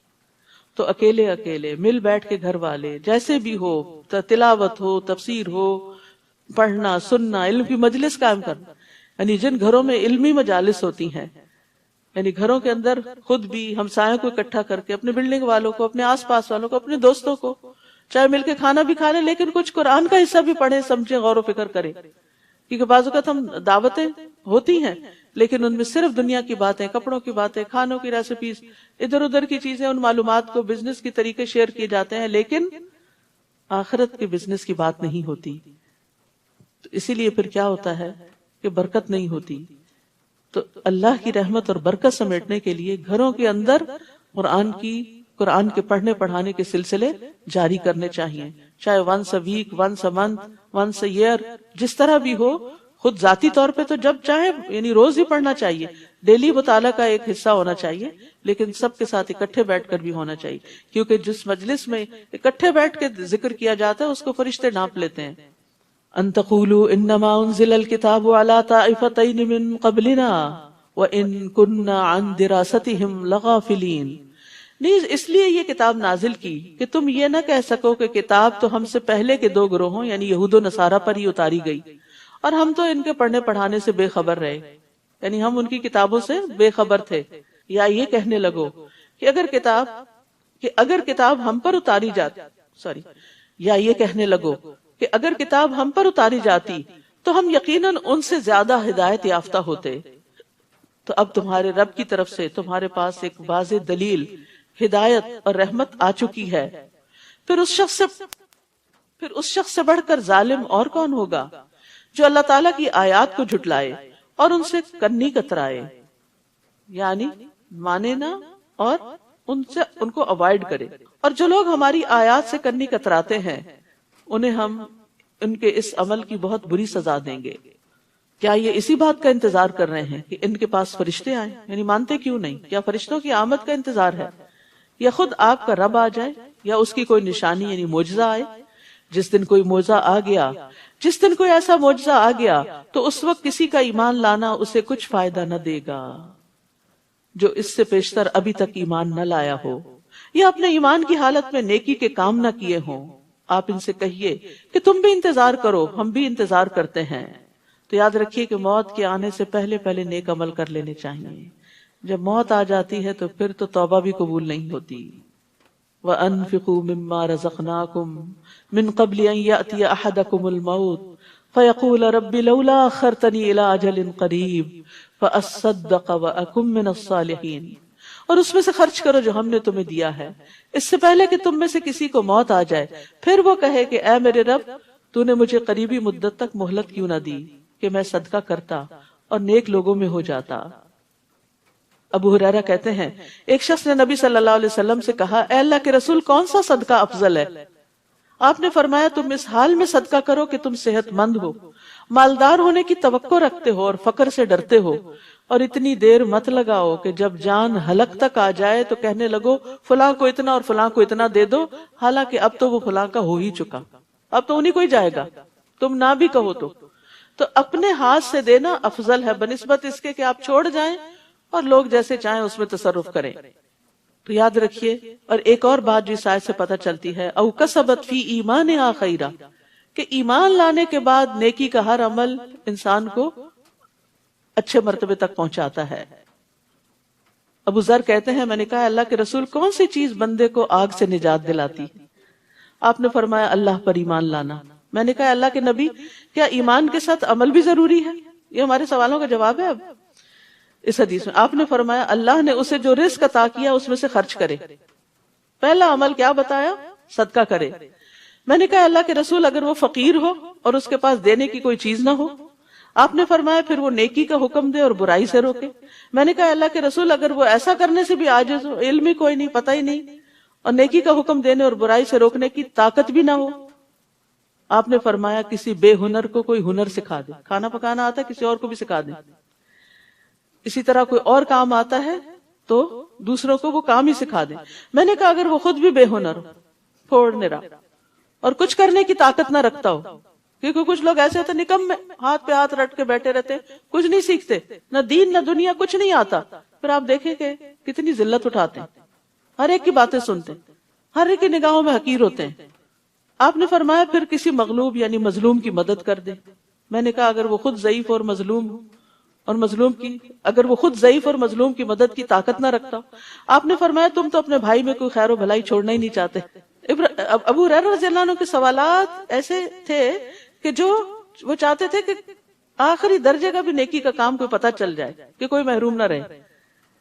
تو فرمایا ایسے شخص کو چاہیے کہ وہ لوگوں کو تکلیف نہ دے، کچھ نہیں کر سکتے تو پھر تکلیف بھی نہ دو۔ تو میں نے کہا اللہ کے رسول، جب کوئی شخص یہ عمل کرے گا تو جنت میں داخل ہو جائے گا؟ آپ نے فرمایا جو بھی مسلمان ان خصلتوں میں سے کسی خصلت پہ عمل کرے گا، وہ خصلت اس کا ہاتھ پکڑے گی حتیٰ کہ جنت میں داخل کرا دے گی۔ یعنی نیکی کے کسی نہ کسی کام میں ایکسپرٹ ہوں، آگے بڑھیں کہ وہ کام کرتے چلے جائیں، ریپیٹڈلی کرتے چلے جائیں حتیٰ کہ وہ آپ کی پہچان بن جائے۔ جب لوگ فوت ہوتے ہیں نا تو پھر جو گواہیاں آتی ہیں، فلاں بڑا ہی سخی تھا، بڑے کھلے دل والا تھا، بڑی لوگوں کی مدد کرتا تھا، اسی طرح کچھ اور۔ تو آپ سوچئے آپ کی اسپیشلٹی کیا ہے، آپ کس نام سے جانے جائیں گے؟ یہ نہیں کہ دکھاوا اور ریاکاری کے لیے کہ میں لوگوں میں مشہور ہو جاؤں، نہیں، کون سا کام ایسا ہے جو آپ دل لگا کے کرتے ہیں اور کرتے ہی رہتے ہیں، کوئی آپ کو اچھا کہے برا کہے، آپ نے اپنی زندگی کا اصول بنا لیا کہ میں نے یہ کرنا ہے۔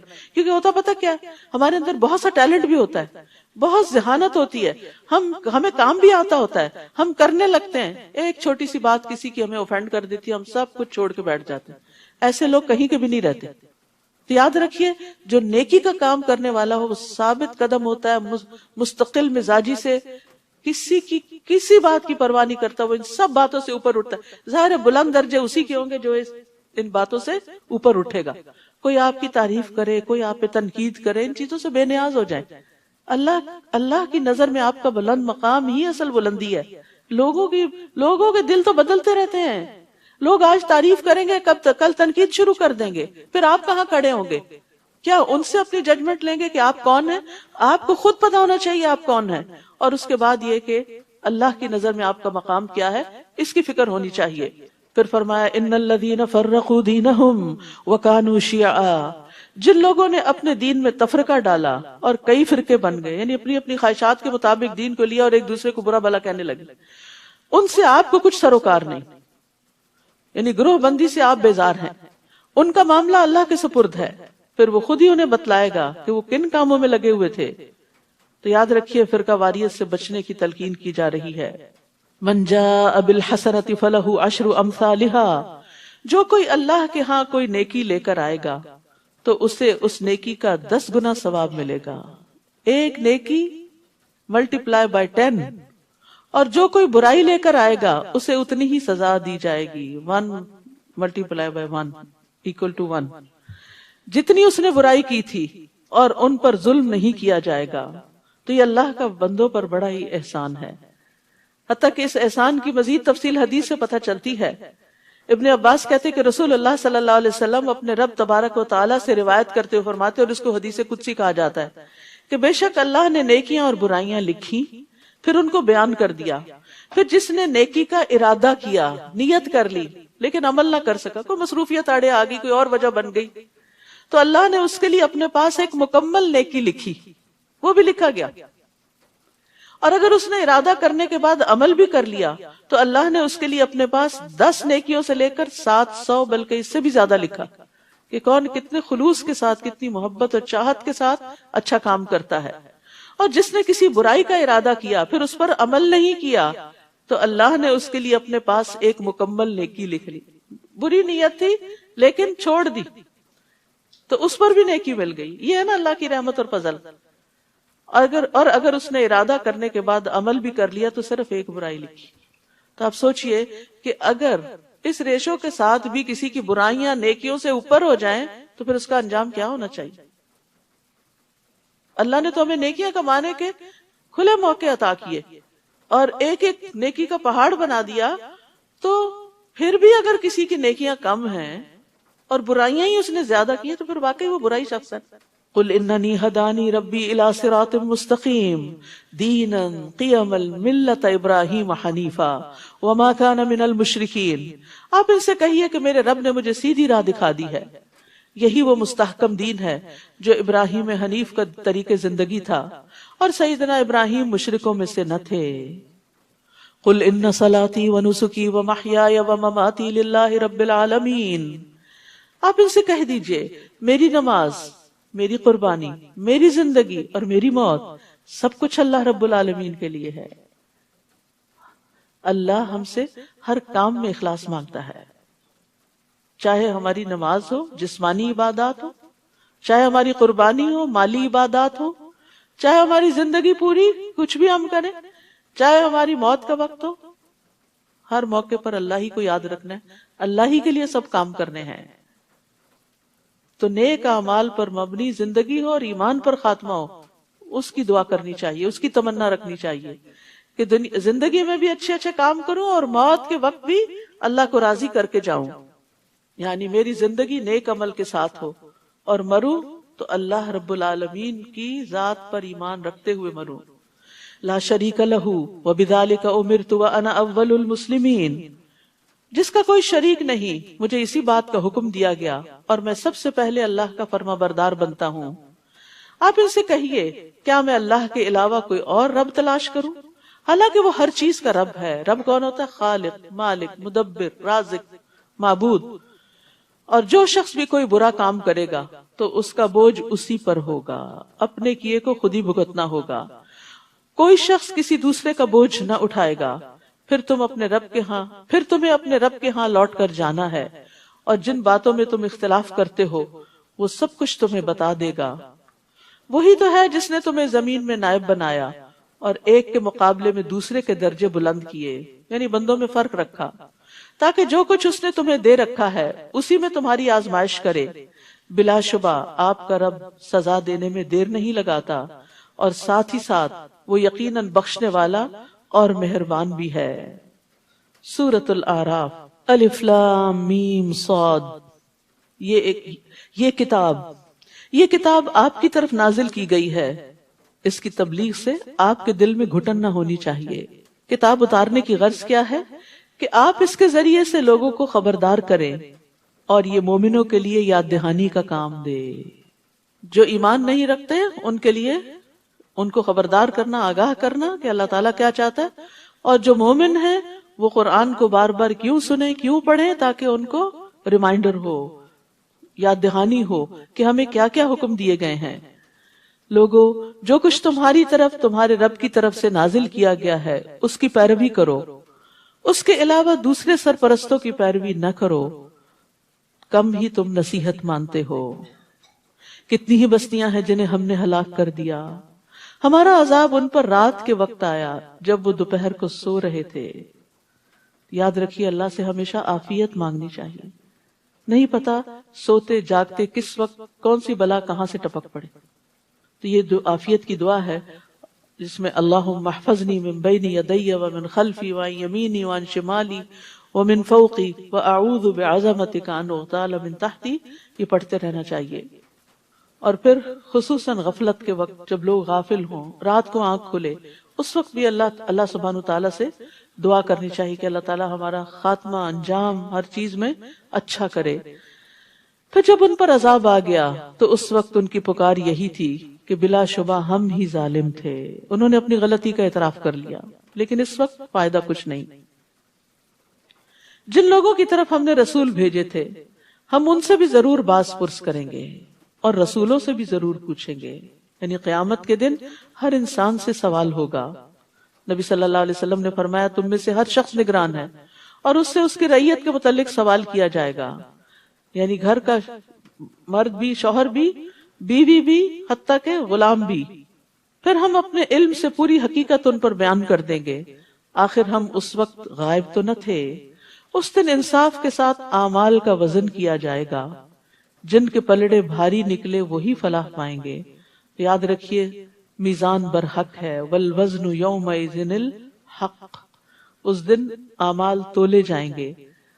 اور بعض روایات میں آتا ہے کہ انسان تولے جائیں گے، اور بعض میں اعمال نامے تولے جائیں گے، اور بعض میں یہ کہ اعمال شکل اختیار کریں گے، جسم بن جائیں گے، اور جیسے ایک لقمہ پہاڑ برابر ہو جائے گا تو وہ پہاڑ رکھ دیا جائے گا میزان کے اندر، اور وہ میزان اتنا بڑا ہے کہ جس میں زمین و آسمان رکھے جا سکتے ہیں۔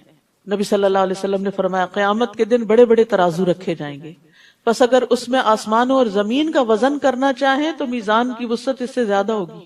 فرشتے پوچھیں گے یہ ترازو کس کے لیے وزن کرے گا، اتنا بڑا ترازو یہ کس کے لیے؟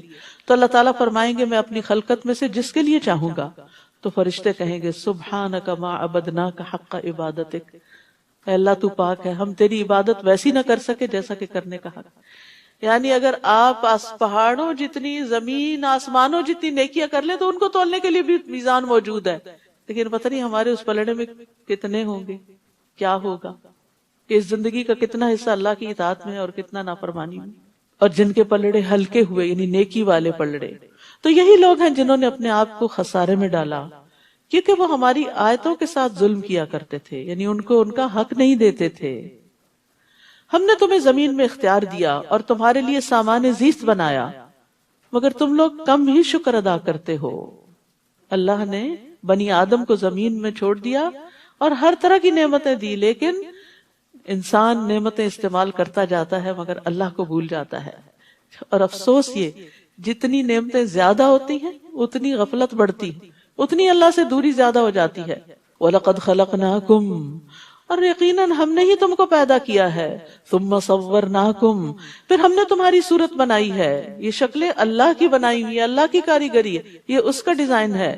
پھر ہم نے فرشتوں سے کہا کہ آدم کو سجدہ کرو، تو ابلیس کے سوا سب نے سجدہ کیا، ابلیس نے سجدہ نہ کیا۔ اللہ تعالیٰ نے اس سے پوچھا جب میں نے تجھے سجدہ کرنے کا حکم دیا تھا تو پھر کس بات نے تجھے سجدہ کرنے سے روک دیا؟ کہنے لگا میں آدم سے بہتر ہوں، کیونکہ تو نے مجھے آگ سے پیدا کیا اور اسے مٹی سے۔ تکبر کا شکار ہو گیا، اور یہ بھی اس کی اپنی عقل سے ہی اس نے فیصلہ کر لیا اچھے برے ہونے کا، یعنی بڑا چھوٹا ہونے کا۔ اللہ تعالیٰ نے فرمایا نیچے اتر یہاں سے، تیرا حق نہ تھا کہ تو یہاں تکبر کرتا، لہٰذا نکل جا، تو ان لوگوں میں سے ہو گیا جنہیں چھوٹا ہی بن کر رہنا ہے۔ ابلیس کہنے لگا یعنی تکبر کرنے والے بڑے نہیں بن جاتے، اپنے آپ کو بڑا سمجھنے والے بڑے نہیں ہوا کرتے، بڑا وہ ہے جو اللہ کی نگاہ میں بڑا ہے۔ کہنے لگا اچھا پھر مجھے روز محشر تک مہلت دے دے، یعنی مجھے زندگی دے دے۔ تو ابلیس اس وقت سے مرا نہیں، وہ قیامت تک اس کو زندگی ہی زندگی ملی ہوئی ہے بہکانے کے لیے۔ اللہ تعالیٰ نے فرمایا تجھے یہ مہلت دے دی جاتی ہے۔ اب دیکھیے ابلیس کی دعا قبول ہو گئی، تو کتنے بھی ہم گناہگار ہوں کبھی بھی نہیں سوچنا چاہیے کہ میری پتہ نہیں سنی جائے گی کہ نہیں۔ ابلیس نے کہا تو نے مجھے گمراہی میں مبتلا کیا، نعوذ باللہ، اللہ کو الزام دیا، تو اب میں بھی تیری سیدھی راہ پر گھات لگا کے بیٹھوں گا۔ یاد رکھیے اسلام کے ہر راستے پر شیطان بیٹھتا ہے۔ جب کوئی شخص مسلمان ہونے لگتا ہے تو اسے کہتا ہے کیا تم اپنے آباء و اجداد کے دین کو چھوڑ دو گے؟ ابن آدم اس کی بات نہیں مانتا، اسلام قبول کر لیتا ہے۔ پھر وہ ہجرت کے راستے پہ بیٹھ جاتا ہے تو کہتا ہے کہ تم اپنے آبائی علاقے کو چھوڑ دو گے، لیکن وہ اس کی بات نہیں مانتا، ہجرت کر جاتا ہے۔ پھر وہ جہاد کے راستے پہ بیٹھ جاتا ہے، کہتا ہے کیا تم جہاد کرنے جا رہے ہو؟ یہ تو نفس اور مال کے بارے میں مشقت میں پڑنا ہے، تم لڑو گے تو قتل کر دیے جاؤ گے، تمہاری بیوی سے نکاح کر لیا جائے گا، تمہارا مال تقسیم کر لیا جائے گا، لیکن اس کی بات نہیں مانتا اور وہ جہاد کرتا ہے۔ پھر رسول اللہ صلی اللہ علیہ وسلم نے فرمایا جس نے شیطان کے ساتھ ایسا کیا تو اللہ عز و جل پہ حق ہے کہ وہ اسے جنت میں داخل کرے، اور جو قتل کیا گیا تو اللہ عز و جل پہ حق ہے کہ وہ اسے جنت میں داخل کرے۔ تو یہ بڑے بڑے اعمال کی مثال دے کے ہمیں بتا دیا گیا کہ انسان مسلمان ہو بھی جاتا ہے تب بھی وہ ہر راستے پہ بیٹھتا ہے۔ ہر نیکی کا کام جب آپ کرنے لگتے ہیں تو وہ ضرور دل میں وسوسے ڈالتا ہے اور پیچھے ہٹاتا ہے۔ ثم لآتینہم من بین ایدیہم، کیا طریقہ کار ہے اس کا؟ پھر انسانوں کو آگے سے، پیچھے سے، دائیں سے، بائیں سے، ہر طرف سے گھیروں گا، بہکاؤں گا انہیں اور اپنی راہ پہ ڈال دوں گا، یعنی نافرمانی کی راہ پہ، اور تو ان میں سے اکثر کو شکر گزار نہ پائے گا۔ یاد رکھیے سارے غم و پریشانیوں کی بنیادی وجہ ناشکری ہے۔ نعمتیں نظر نہیں آتی، نعمتوں پر خوشی نہیں ہے، جو ملا ہے اس پہ راضی نہیں، جو ملا ہے اس کو دیکھتے ہی نہیں، اور جو ہاتھ سے چلا جاتا ہے صرف اس کے لیے رونا روتے رہتے ہیں۔ تو یہ شیطان کا سب سے بڑا ہتھ کنڈا اور وار ہے کہ وہ انسانوں کو شکر گزار نہیں ہونے دیتا۔ تو ابلیس دو راستے بھول گیا تھا، اوپر کا اور نیچے کا۔ تو ابن عباس کہتے ہیں اس نے یہ نہیں کہا کہ میں اوپر سے بھی آؤں گا، کیونکہ اسے علم ہے کہ ان کے اوپر اللہ ہے۔ تو ابلیس نے اپنے رب سے کہا عز و جل سے، مجھے تیری عزت و جلال کی قسم، میں بنی آدم کو اس وقت تک گمراہ کروں گا جب تک ان کے جسم میں روح رہے گی۔ موت کے وقت بھی بہکاتا ہے۔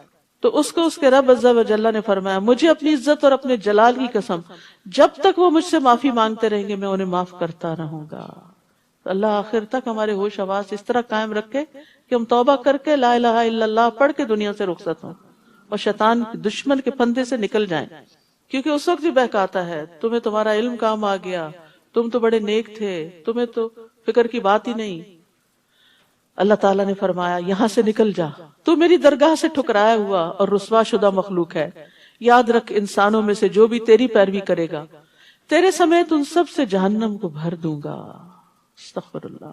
تو شیطان کا راستہ جہنم کا راستہ ہے، صراط مستقیم جنت کا راستہ ہے۔ اور اے آدم تو اور تیری بیوی دونوں اس جنت میں رہو اور جہاں سے جی چاہے کھاؤ، مگر اس درخت کے قریب بھی نہ جانا اور ورنہ ظالموں میں سے ہو جاؤ گے۔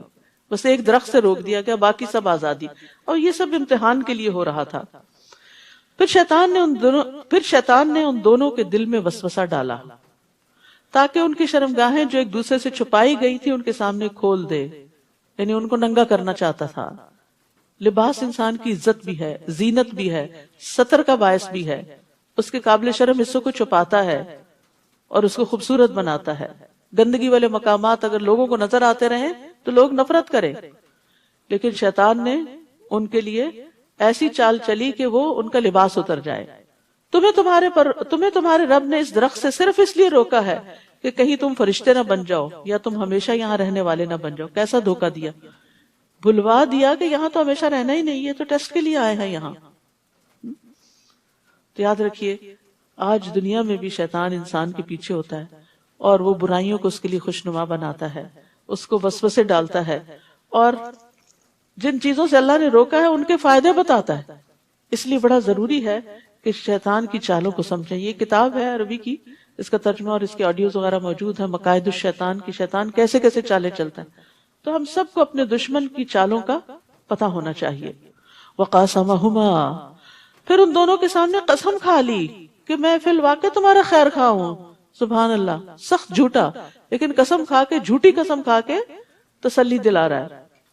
چنانچہ ان دونوں کو دھوکہ دے کر آہستہ آہستہ اس نے اپنی بات پہ مائل کر ہی لیا۔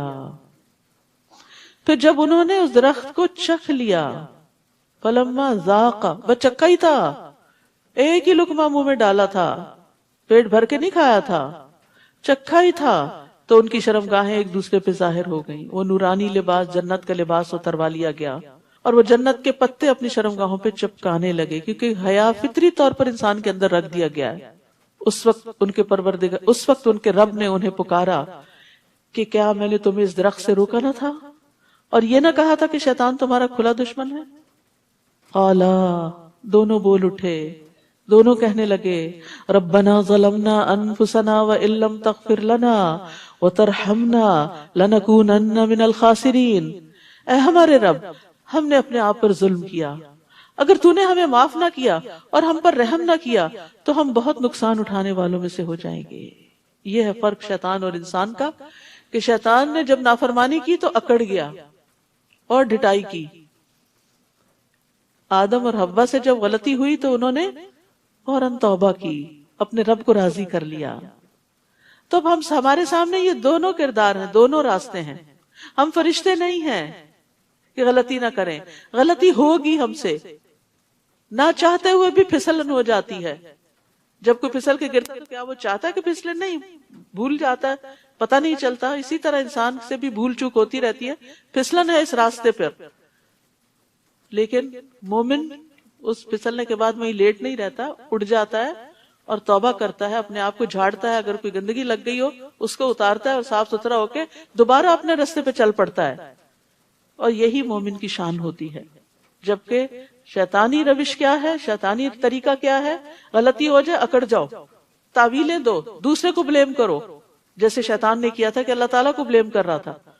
تو ہمیں سوچنا چاہیے کہ کسی بھی غلطی پر ہمارا رویہ کیا ہوتا ہے۔ دوسروں کو بلیم کر کر کے خوش رہتے ہیں اور اپنے آپ کو جسٹیفائی کرتے رہتے ہیں، یا اللہ سے معافی مانگ لیتے ہیں اور بندوں سے بھی سوری کر لیتے ہیں۔ ہم نے اپنے آپ پر ظلم کیا، اگر تو نے ہمیں معاف نہ کیا اور ہم پر رحم نہ کیا، یعنی معافی بھی چاہیے اور رحم بھی چاہیے، تو ہم بہت نقصان اٹھانے والوں میں سے ہو جائیں گے۔ فرمایا تم سب یہاں سے نکل جاؤ، تم ایک دوسرے کے دشمن ہو، اب تمہارے لیے زمین میں جائے قرار اور ایک مدت تک سامان زیست ہے۔ پھر فرمایا اسی زمین میں تم زندگی بسر کرو گے، اسی میں مرو گے، مریخ پہ نہیں جانا، اور اسی سے دوبارہ نکالے جاؤ گے۔ انسانوں کے لیے رہنے کی جگہ زمین ہی ہے۔ اے بنی آدم، ہم نے تم پر لباس نازل کیا جو تمہاری شرمگاہوں کو ڈھانپتا ہے اور زینت بھی ہے۔ لباس کے دو مقاصد بتا دیے گئے، ستر کو بھی ڈھانپتا ہے اور خوبصورتی بھی، اور لباس تو تقوی ہی کا بہتر ہے۔ وَلِبَاسُ التَّقْوَىٰ، یہ اللہ تعالیٰ کی نشانیوں میں سے ایک نشانی ہے، یعنی لباس اللہ کی نشانیوں میں سے ایک نشانی ہے۔ شاید لوگ کچھ سبق حاصل کریں۔ تو نبی صلی اللہ علیہ وسلم نے لباس کے بارے میں جو کچھ فرمایا اور جو کچھ کیا، بخاری میں بڑا خوبصورت باب ہے کتاب اللباس، اس کو اگر پڑھا جائے تو پوری ہدایات ملتی ہیں کہ ہمیں کس قسم کا لباس پہننا چاہیے۔ آپ صلی اللہ علیہ وسلم کو سفید لباس پسند تھا، بہت قیمتی لباس پسند نہیں کرتے تھے۔ اے بنی آدم، ایسا نہ ہو کہ شیطان تمہیں فتنے میں مبتلا کر دے جیسے اس نے تمہارے والدین کو جنت سے نکلوا دیا تھا۔ خبردار کیا جا رہا ہے، وہ جو تمہارے والدین کا دشمن تھا وہ تمہارا بھی دشمن ہے، ان کو نکلوایا تھا کہیں تمہیں بھی جنت سے محروم نہ کرے، اور ان سے ان کے لباس اتروا دیے تھے تاکہ ان کی شرمگاہیں انہیں دکھلا دے۔ تو دنیا میں شیطان کو انسان پہ قابو پانے کا ایک بہت اچھا طریقہ کیا ہے کہ اس کو ننگا کر دیا جائے، یعنی ریویلنگ ڈریسز۔ اور اس میں آپ دیکھیے کہ مردوں کے مقابلے میں عورتیں زیادہ ریویلنگ ڈریسز پہنتی ہیں کہ جن سے جسم ننگا ہوتا ہے۔ بعض اوقات شادی کے موقع پہ ایسے ڈریسز یا تو سلیو لیس یا آرگنزا وغیرہ کے بازو لگا لیتے ہیں جو نہ ہونے کے برابر۔ اسی طرح بعض اوقات اتنا ٹائٹ لباس کے جس سینے کو ڈھانکنے کا حکم دیا وہی سب سے زیادہ نمایاں ہو رہا ہوتا ہے۔ تو یہ اس کو عورت کی آزادی سمجھ دیا گیا۔ یہ بھی ایک خوش فہمی ہے کہ اپنے جسم کو نمایاں کرنا، آزادی کہاں کی؟ اس کے بعد جس طرح کی مشکلات آتی ہیں وہ انسان کو آزاد تو نہیں رہنے دیتی، جس طرح کی ہراسمنٹ ہوتی ہے اور جس طرح کی پریشانیاں دیکھنی پڑتی ہیں ان کاموں سے، وہ آزادی نہیں ہے۔ عورت کے لیے عزت کا مقام اس کی قابلیت ہے، اس کا تقوی ہے کہ وہ اپنے اعمال کی بنا پر مقام پیدا کرے، نہ کہ اپنے جسم کو ننگا کر کے دوسروں کی نظر میں جچے اور دوسروں کے لیے ایک زینت کا سامان بن جائے۔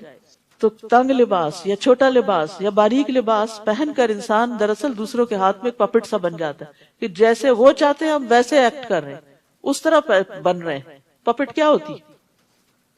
کہ آپ جس طرح اس کو چلاتے ہیں ویسے وہ چلتی۔ تو اگر ہم لوگوں کے چلانے پہ چل رہے ہیں، جیسا وہ لباس پسند کرتے ہیں ہم وہ پہن رہے ہیں، تو پھر ہماری اپنی سوچ سمجھ کہاں ہے اور اللہ کا حکم کہاں ہے؟ تو یاد رکھیے عورت کے لیے خاص طور پر ایک بہت بڑی آزمائش ہے، اور یہ اس کے جنت میں جانے کے راستے میں رکاوٹ بھی ہے، کیونکہ نبی صلی اللہ علیہ وسلم نے فرمایا جہنمیوں کی دو قسمیں میں نے ابھی تک نہیں دیکھی، یعنی آپ صلی اللہ علیہ وسلم کے زمانے میں یہ لوگ نہیں تھے۔ ایک وہ جن کے پاس بیل کے دموں جیسے کوڑے ہوں گے جن سے وہ لوگوں کو ماریں گے، یعنی ظالم حکمران۔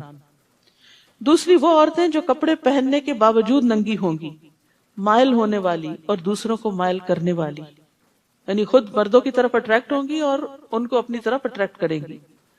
ان کے سر بختی اونٹ کے کوہان کی طرح ہیں، خاص طور پر ہیئر سٹائل کی بات کی گئی ہے، اونچے سر۔ ایسی عورتیں جنت میں داخل نہیں ہوں گی اور نہ ہی اس کی خوشبو پائیں گی، حالانکہ اس کی خوشبو اس طرح لمبے فاصلے سے آتی ہے۔ تو یاد رکھیے اللہ سبحانہ وتعالیٰ نے قرآن میں اور نبی صلی اللہ علیہ وسلم نے سنت میں واضح کر دیا کہ ایک عورت کا لباس کیسے ہونا چاہیے، مردوں کا بھی۔ یہ نہیں کہ مردوں کو اجازت ہے کہ وہ ننگے رہ کر اپنے آپ، کیونکہ اہل عرب جو تھے ننگے طواف کرتے تھے، شیطان نے ان کو یہ سجھا دیا کہ جن کپڑوں میں تم گناہ کرتے ہو ان میں تم اللہ کی عبادت نہ کرو، حالانکہ اللہ سبحانہ وتعالیٰ کا حکم کیا تھا؟ خذوا زینتکم عند کل مسجد، ہر عبادت گاہ میں اپنی زینت اختیار کرو، یعنی مناسب لباس پہن کر عبادت کرو۔ اے بنی آدم، ایسا نہ ہو کہ شیطان تمہیں فتنے میں مبتلا کر دے، جیسا کہ اس نے تمہارے والدین کو جنت سے نکلوا دیا اور ان سے ان کے لباس اتروا دیے تاکہ ان کی شرمگاہیں انہیں دکھلا دے۔ وہ اور اس کا قبیلہ تمہیں ایسی جگہ سے دیکھتے ہیں جہاں سے تم انہیں نہیں دیکھ سکتے۔ ہم نے شیطانوں کو ان لوگوں کا سرپرست بنا دیا ہے جو ایمان نہیں لاتے، یعنی وہ ان پر خوب مسلط رہتے ہیں، اور جب وہ کوئی شرمناک کام کرتے ہیں تو کہتے ہیں ہم نے اپنے باپ دادا کو اسی طریقے پر پایا، یعنی ننگے طواف کرنے وغیرہ کا طریقہ، اور اللہ نے ہمیں ایسا کرنے کا حکم دیا ہے، یعنی غلط بات کو اللہ کی طرف منسوب کرتے ہیں۔ تقوی کا خود ساختہ معیار۔ آپ ان سے کہیے کہ اللہ کبھی بے حیائی کا حکم نہیں دیتا، کیا تم اللہ کے ذمے ایسی باتیں لگاتے ہو جو تم جانتے نہیں؟ آپ کہہ دیجئے میرے رب نے تو انصاف کا حکم دیا ہے اور اس بات کا کہ ہر مسجد میں نماز کے وقت اپنی توجہ ٹھیک اسی کی طرف رکھو، یعنی عبادت خالصتاً اللہ کے لیے، اور پھر دین کو خالص اسی کے لیے خالص کرتے ہوئے اس کو پکارو۔ جس طرح اس نے تمہیں پہلے پیدا کیا اسی طرح تم پھر دوبارہ پیدا کیے جاؤ گے۔ ایک فریق کو تو اس نے ہدایت دی اور دوسرے فریق پر گمراہی واجب ہو گئی، کیونکہ انہوں نے اللہ کو چھوڑ کر شیطانوں کو اپنا سرپرست بنا لیا تھا۔ پھر وہ یہ بھی سمجھ رہے ہیں کہ وہ سیدھی راہ پر ہیں، یعنی بہت سے لوگ اس دھوکے میں مبتلا ہیں، غلط کرتے ہوئے اپنے آپ کو جسٹیفائی کرتے ہیں اور اپنے آپ کو صحیح سمجھتے ہیں، اور اگر ان کو روکا جائے کہ ایسا نہ کرو تو وہ ان کو الٹا غلط قرار دیتے ہیں۔ اے بنی آدم، جب بھی کسی مسجد میں جاؤ تو آراستہ ہو کر جاؤ، صاف ستھرے آنا چاہیے عبادت گاہوں میں، کیونکہ اس سے اپنی عبادت بھی متاثر ہوتی ہے اور دوسرے کی بھی۔ جب انسان صاف ستھرا ہوتا ہے، اچھے لباس میں ہوتا ہے، تو پھر ایکٹیولی ورشپ کرتا ہے، یعنی اس کی عبادت میں ایک نشاط ہوتا ہے، ورنہ سستی کے مارے اور یون کر رہا ہے اور تھکا ہوا ہے اور تو دوسرے بھی ساتھ اس کے ویسے ہی ہو جاتے ہیں۔ اور کھاؤ پیو لیکن اسراف نہ کرو، کیونکہ اللہ اسراف کرنے والوں کو پسند نہیں کرتا۔ تو یہاں زینت کی بات جو کی گئی، زینت سے مراد اچھے کپڑے، مسواک اور خوشبو ہے، لیکن عورتوں کو مسجد میں خوشبو لگا کے آنے سے منع کیا گیا ہے تاکہ مردوں کی عبادت میں خلل نہ ہو، اٹریکٹ نہ ہو اس طرف۔ پھر اسی طرح جمعہ کے دن خاص طور پر ہر چیز کا اچھی طرح اہتمام کرنا، نہانا، نہا کر آنا، اچھا لباس پہننا، مسواک کرنا، خوشبو وغیرہ لگانا، ناخن وغیرہ کاٹنا، بال تراشنے کی ضرورت ہے، یا انڈر آرم، انڈر لیگز وغیرہ صفائی کی ضرورت ہے، تو وہ کر کے صاف ستھرے فریش ہو کر مسجد میں آنا، یہی اس حکم کا تقاضا ہے۔ رسول اللہ صلی اللہ علیہ وسلم نے فرمایا تم میں سے جب کوئی نماز پڑھے تو وہ 2 کپڑے پہن لیا کرے، کیونکہ اللہ اس بات کا حقدار ہے کہ اس کے لیے زینت اختیار کی جائے۔ آپ صلی اللہ علیہ وسلم نے یہ بھی فرمایا کہ تم میں سے کسی کے لیے حرج نہیں کہ اگر ممکن ہو تو جمعہ کے لیے اپنے کام کاج کے کپڑوں کے علاوہ 2 کپڑے اور بنا رکھے، یعنی اسپیشل ڈریس میں آؤ، جو گھر میں نہ پہنو، کیونکہ ہوتا ہی ہے کہ کوکنگ کر رہے ہیں، ساری خوشبو کپڑوں میں گھس گئی اور اسی کے ساتھ مسجد آ گئے اور خود بھی بیزار ہوئے اور دوسروں کو بھی کیا. وَكُلُوا وَاشْرَبُوا وَلَا تُسْرِفُوا إِنَّهُ لَا يُحِبُّ الْمُسْرِفِينَ. کھاؤ پیو لیکن اسراف نہ کرو، زیادہ ضرورت نہ کھاؤ. ڈاکٹرز کہتے ہیں کہ ساری طب اس آیت میں ہے، یعنی انسان اگر اعتدال سے کھاتا ہے تو بیمار نہیں پڑتا. بیماری ہوتی ہے بے اعتدالی کی وجہ سے، کبھی میٹھا زیادہ کھا لیا اور کبھی نمکین چیزیں زیادہ کھا لی، کبھی صرف ایک ہی طرح کی فوڈ کھا لی کہ وہ پسند ہے. جیسے بچے کرتے ہیں نا کہ اگر کھانے کے وقت ان کو آئس کریم کا بول دے دو تو کہیں گے ہمارا پیٹ بھر گیا، لیکن یہی اسراف ہے. کھانے کے وقت وہ کھاؤ جو ایک بیلنس ڈائٹ ہونی چاہیے. پھر طیب کھانا ہونا چاہیے، یعنی صاف ستھرا. نبی صلی اللہ علیہ وسلم نے فرمایا مرنے کے بعد سب سے پہلے انسان کے جسم میں اس کا پیٹ بدبودار ہوتا ہے، بس جو کوئی طاقت رکھتا ہو کہ پاک اور طیب کے سوا اور کچھ نہ کھائے تو اسے ایسا ہی کرنا چاہیے. پھر یہ کہ بہت پیٹ بھر کے نہیں کھانا چاہیے، سادہ غذا کھانی چاہیے. حضرت عائشہ کہتی ہیں کہ محمد صلی اللہ علیہ وسلم کے گھرانے نے اگر کبھی ایک دن میں 2 بار کھانا کھایا تو ضرور اس میں ایک وقت صرف کھجوریں ہوتی تھی، را فوڈ ہوتی تھی، ایک وقت بس پکا ہوا کھانا کھاتے تھے. قل من حرم زینت اللہ، اب آگے آ رہے ہیں نا روزے، تو تب آپ دیکھ سکتے ہیں کہ اپنے ٹائم کو، کیونکہ راتیں چھوٹی ہیں، کھانے کے اوقات تنگ ہیں، تو اس میں اچھا سا مینیو پلان کریں کہ جس میں اس آیت پر عمل ہو سکے. کہہ دیجئے، آپ ان سے پوچھئے، اللہ نے اپنے بندوں کے لیے جو زینت اور کھانے کی پاکیزہ چیزیں پیدا کی انہیں حرام کس نے کیا؟ یعنی اللہ نے حرام نہیں کیا لیکن اعتدال کا حکم ضرور دیا ہے. آپ کہیے کہ یہ چیزیں دنیا کی زندگی میں ان لوگوں کے لیے ہیں جو ایمان لائے، یعنی ایمان والوں کے لیے اچھی چیز کھانا یا پہننا حرام نہیں ہے، اور قیامت کے دن تو خالصتاً انہی کے لیے ہوں گی. ہم اسی طرح اپنی آیات کو صاف صاف بیان کرتے ہیں ان لوگوں کے لیے جو علم رکھتے ہیں. قل انما حرم ربی الفواحش ما ظہر منها وما بطن والاثم والبغی بغیر الحق وَأَن تُشْرِكُوا بِاللَّهِ مَا لَمْ يُنَزِّلْ بِهِ سُلْطَانًا وَأَن تَقُولُوا عَلَى اللَّهِ مَا لَا تَعْلَمُونَ. آپ ان سے کہیے میرے رب نے، آپ ان سے کہیے میرے رب نے جو چیزیں حرام کی ہیں وہ یہ ہیں: بے حیائی کے کام، خواہ ظاہر ہوں یا پوشیدہ، سامنے ہوں یا چھپ کے، چاہے زنا ہو، چوری ہو، ڈاکہ ہو، کچھ بھی، اور گناہ کے کام. سارے گناہ کے کام منع ہیں اور ان کے بارے میں جاننا چاہیے کہ گناہ کس کو کہتے ہیں.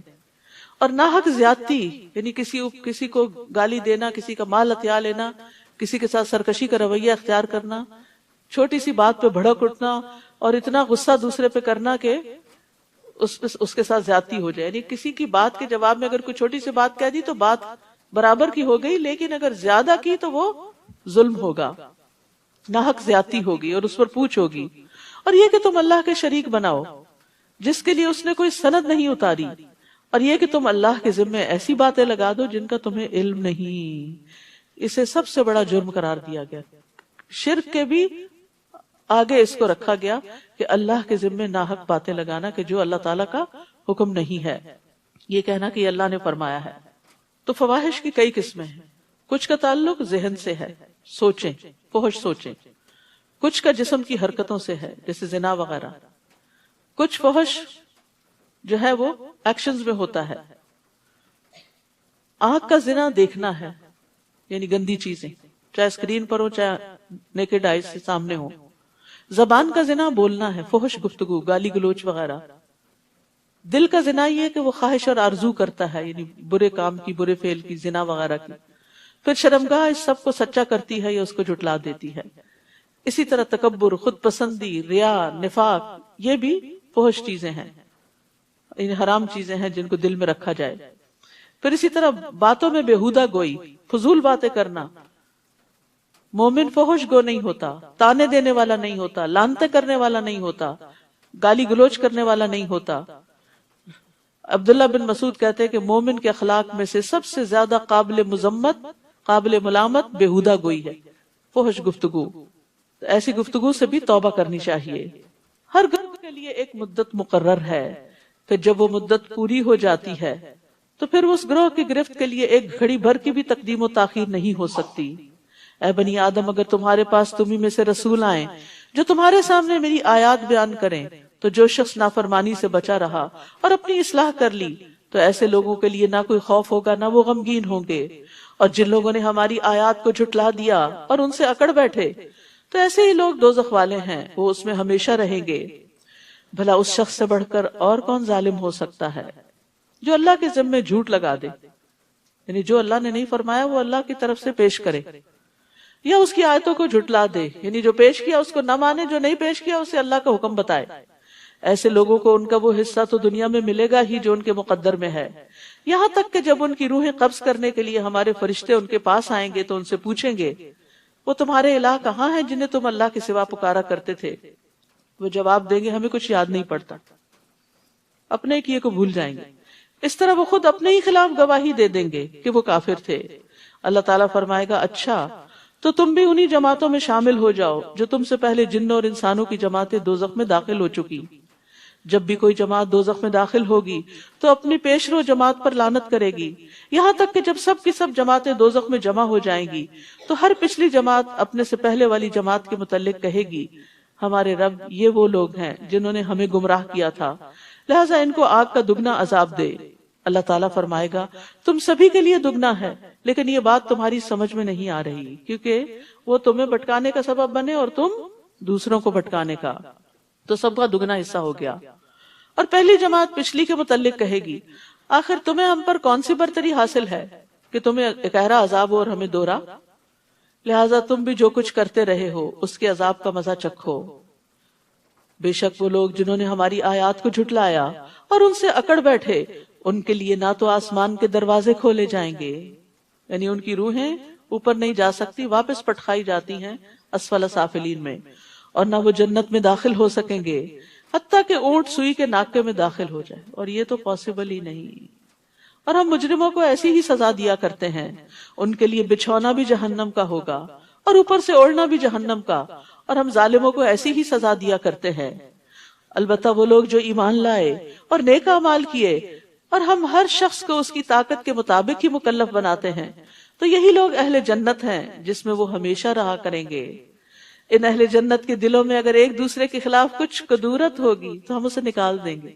یہ ہے جنت کی اصل خوبصورتی، دل صاف ہوں گے، دلوں میں ایک دوسرے کے لیے محبت ہوگی۔ یاد رکھیے جس گھرانے میں ایک دوسرے کے لیے محبت ہوتی ہے وہ کٹیا بھی ہو، وہ جھونپڑی بھی ہو، وہ بڑی وسیع ہوتی، اس میں بڑی خیر ہوتی، اس میں بڑا لطف ہوتا ہے۔ اور بڑے بڑے مینشنز میں اگر لوگ اپنے اپنے کمروں میں ہی بند ہو کر رہے ہیں اور کوئی کسی سے بات نہ کرے اور کوئی کسی سے سیدھے منہ دیکھے نہ، کسی کو کوئی کسی کو دیکھ کے مسکرائے نہیں، سلام نہیں کرے، تو وہ گھر تنگ ہوتے ہیں۔ تو جنت کی خاص خوبی یہاں بتائی گئی۔ اگر ایک دوسرے کے خلاف کچھ کدورت ہو گئی تو ہم اسے نکال دیں گے۔ دنیا میں رہتے ہوئے کوئی نہ کوئی مس انڈرسٹینڈنگ ہو ہی جاتی ہے، کوئی غلط فہمی ہو جاتی ہے کہ انسان اچھے بھلے انسان کے بارے میں کوئی بری رائے رکھتا ہے، تو وہ بھی نکال دی جائے گی۔ اصل میں جنت میں جانے سے پہلے جنت اور دوزخ کے اوپر تو پل صراط ہے، جب پل صراط پار کر لیں گے تو جنت میں جانے سے پہلے ایک اور پل آئے گا، قنطرہ جس کو کہتے ہیں، اس پر لوگوں کو مہذب کیا جائے، حذبوا ونقوا، صاف ستھرا کیا جائے گا اندر سے باہر سے، کیونکہ میدان حشر کی طویل قیام اور تھکاوٹ اور وہ ساری چیزیں ختم کر کے پھر وہ جنت میں داخل کیے جائیں گے، اندر سے بھی صاف باہر سے بھی صاف۔ اور یہیں پر آراف ہے جس کا آگے ذکر آ رہا ہے۔ اور وہ کہیں گے تعریف تو اللہ ہی کے لیے ہے جس نے ہمیں یہ جنت کی راہ دکھائی، اللہ اگر ہمیں یہ راہ نہ دکھاتا تو ہم کبھی یہ راہ نہ پا سکتے تھے۔ اور یہ قرآن یہی جنت کی راہ دکھاتا ہے۔ ہمارے رب کے رسول واقعی حق لے کر آئے، اس وقت انہیں آواز آئے گی، ندا آئے گی، ان تلکم الجنت اورثتموہا بما کنتم تعملون، تم اس جنت کے وارث بنائے گئے ہو اور یہ ان نیک اعمال کا بدلہ ہے جو تم دنیا میں کرتے تھے۔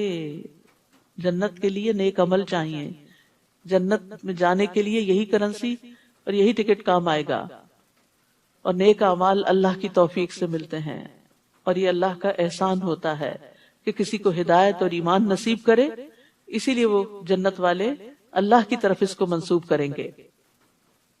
اور اہل جنت دوزخیوں کو پکار کر پوچھیں گے ہم نے تو ان وعدوں کو سچا پا لیا جو ہم سے ہمارے رب نے کیے تھے، کیا تم سے تمہارے رب نے جو وعدے کیے تھے تم نے بھی انہیں سچا پایا؟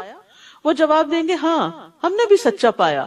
پھر ان کے درمیان ایک پکارنے والا پکارے گا کہ ظالموں پر اللہ کی لعنت ہو، وہ لوگ جو اللہ کی راہ سے روکتے اور اس میں کجی پیدا کرنا چاہتے تھے اور آخرت کے منکر تھے۔ اہل جنت اور اہل دوزخ کے درمیان ایک اوٹ حائل ہوگی، اور آراف پر کچھ آدمی ہوں گے، یعنی کچھ تو جنت میں چلے جائیں گے، کچھ جہنم میں گر جائیں گے، اور کچھ بیچ میں سٹک ہو جائیں گے۔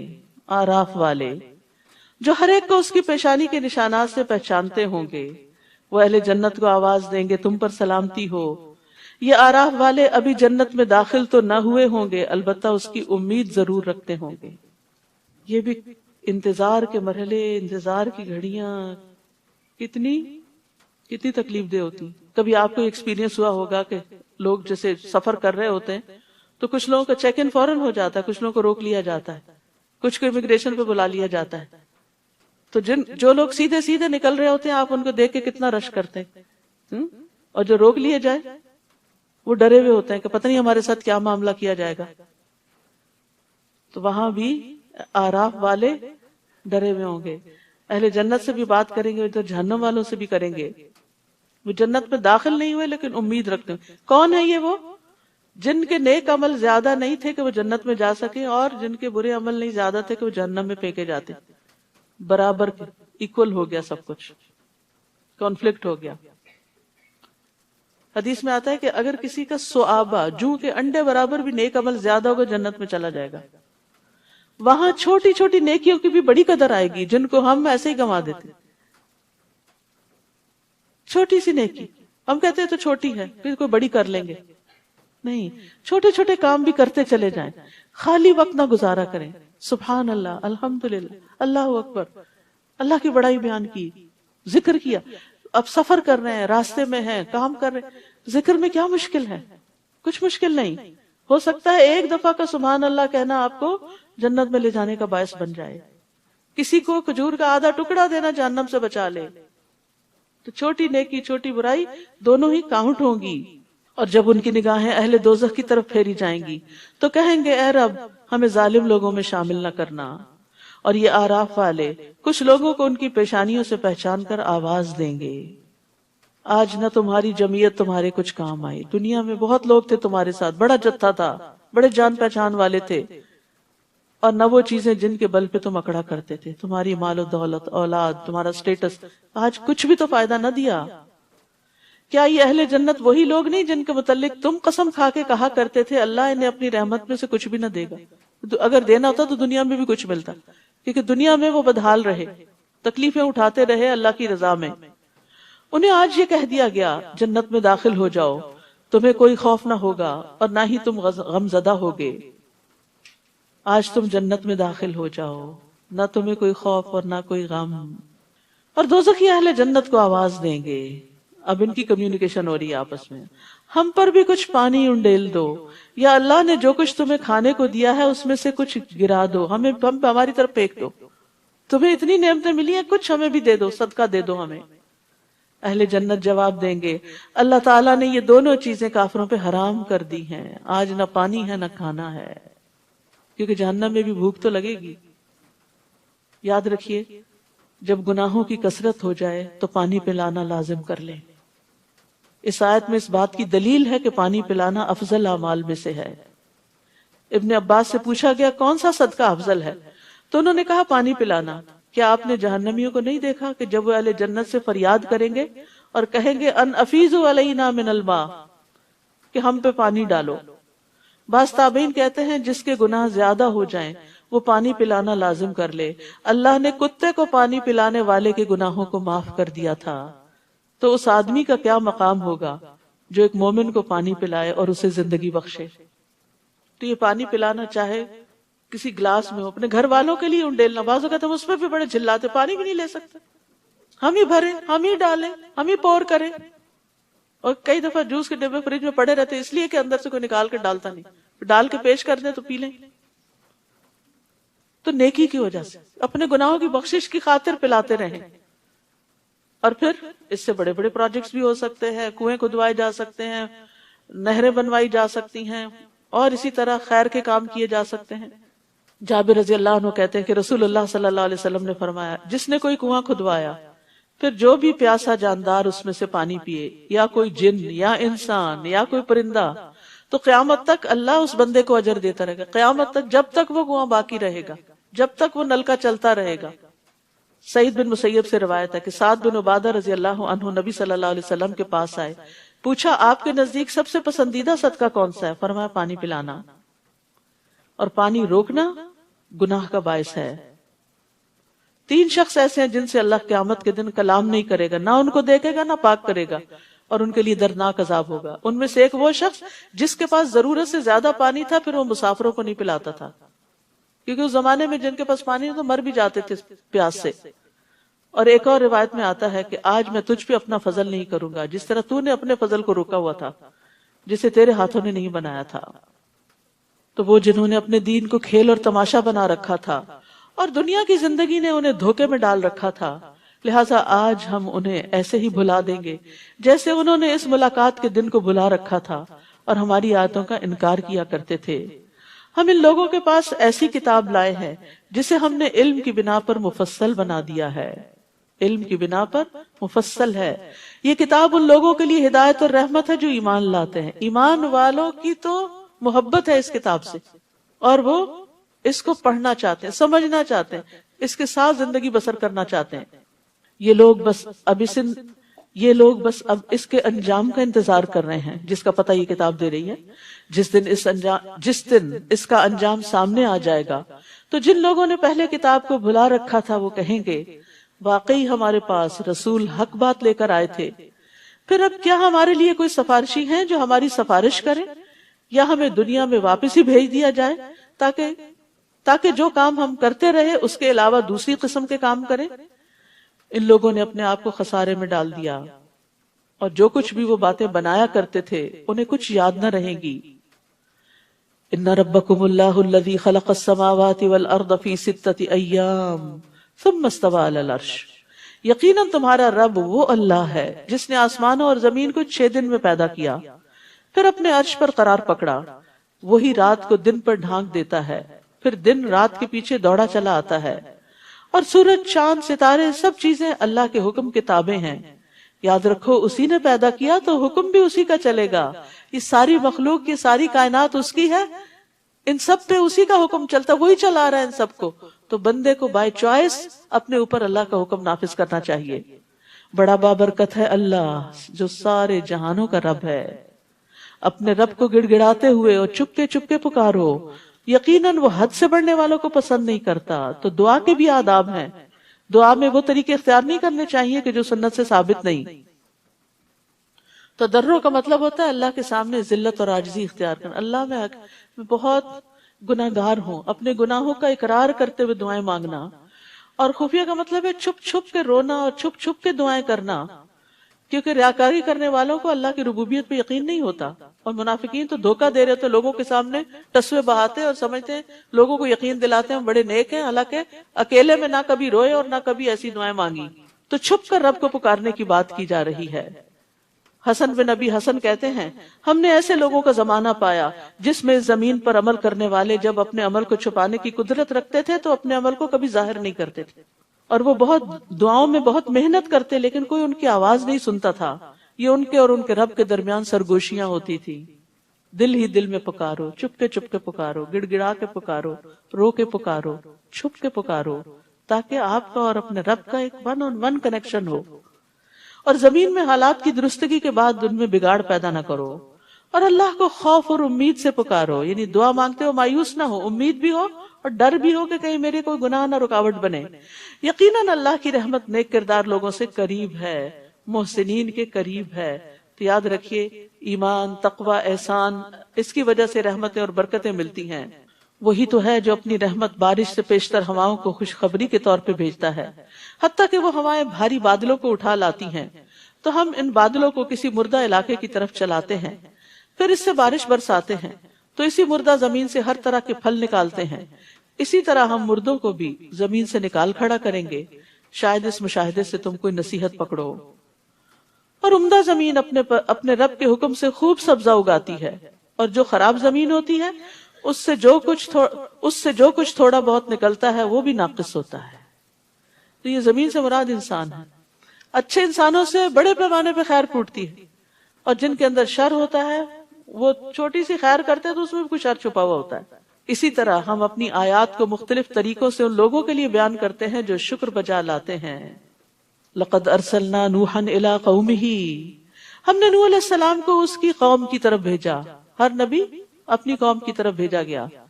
تو اس نے کہا اے میری قوم، اللہ کی عبادت کرو جس کے بغیر تمہارا کوئی الہ نہیں.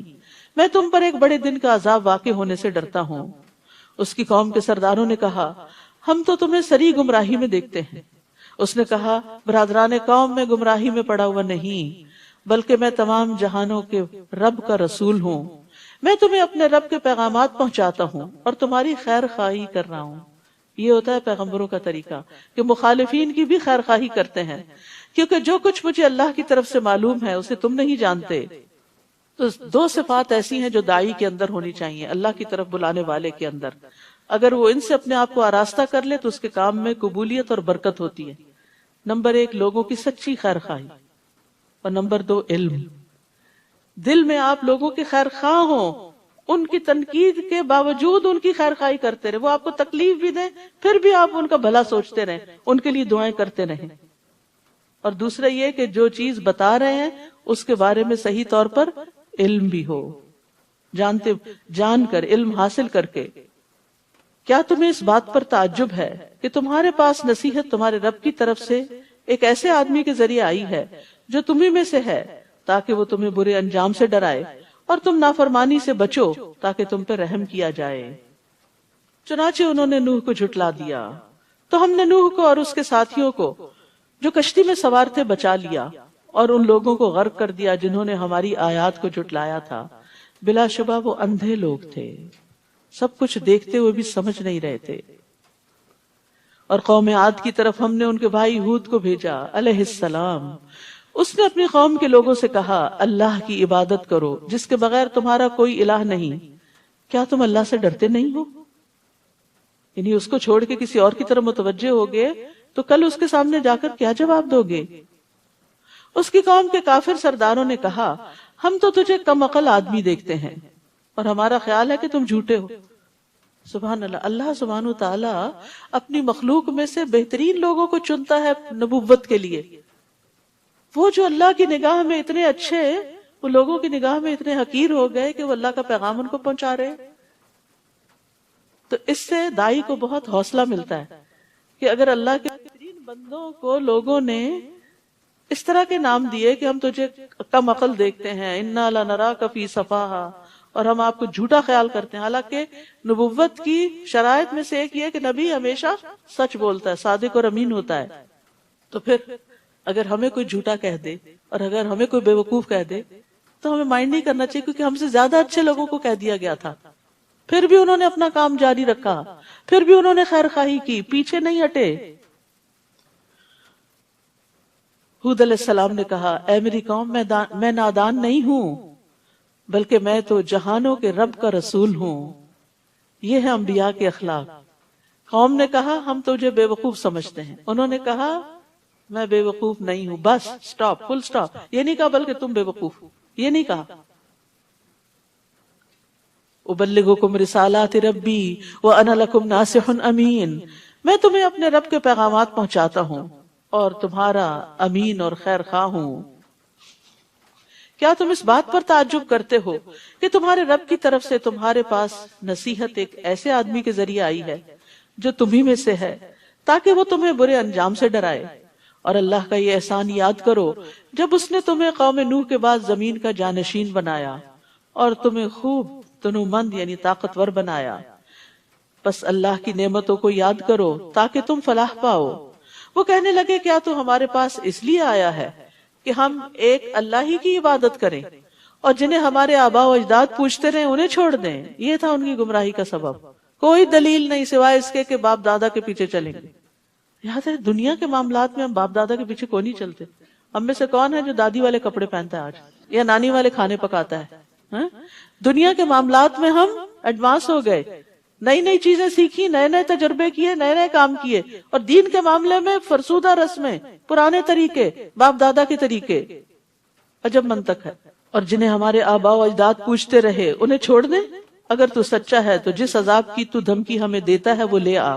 ہود نے کہا علیہ السلام تمہارے رب کی طرف سے تم پر عذاب اور اس کا غضب ثابت ہو چکا ہے، کیا تم مجھے ایسے ناموں کے بارے میں کیا تم مجھ سے ایسے ناموں کے بارے میں جھگڑا کرتے ہو جو تم نے اور تمہارے آباء و اجداد نے رکھ لیے ہیں؟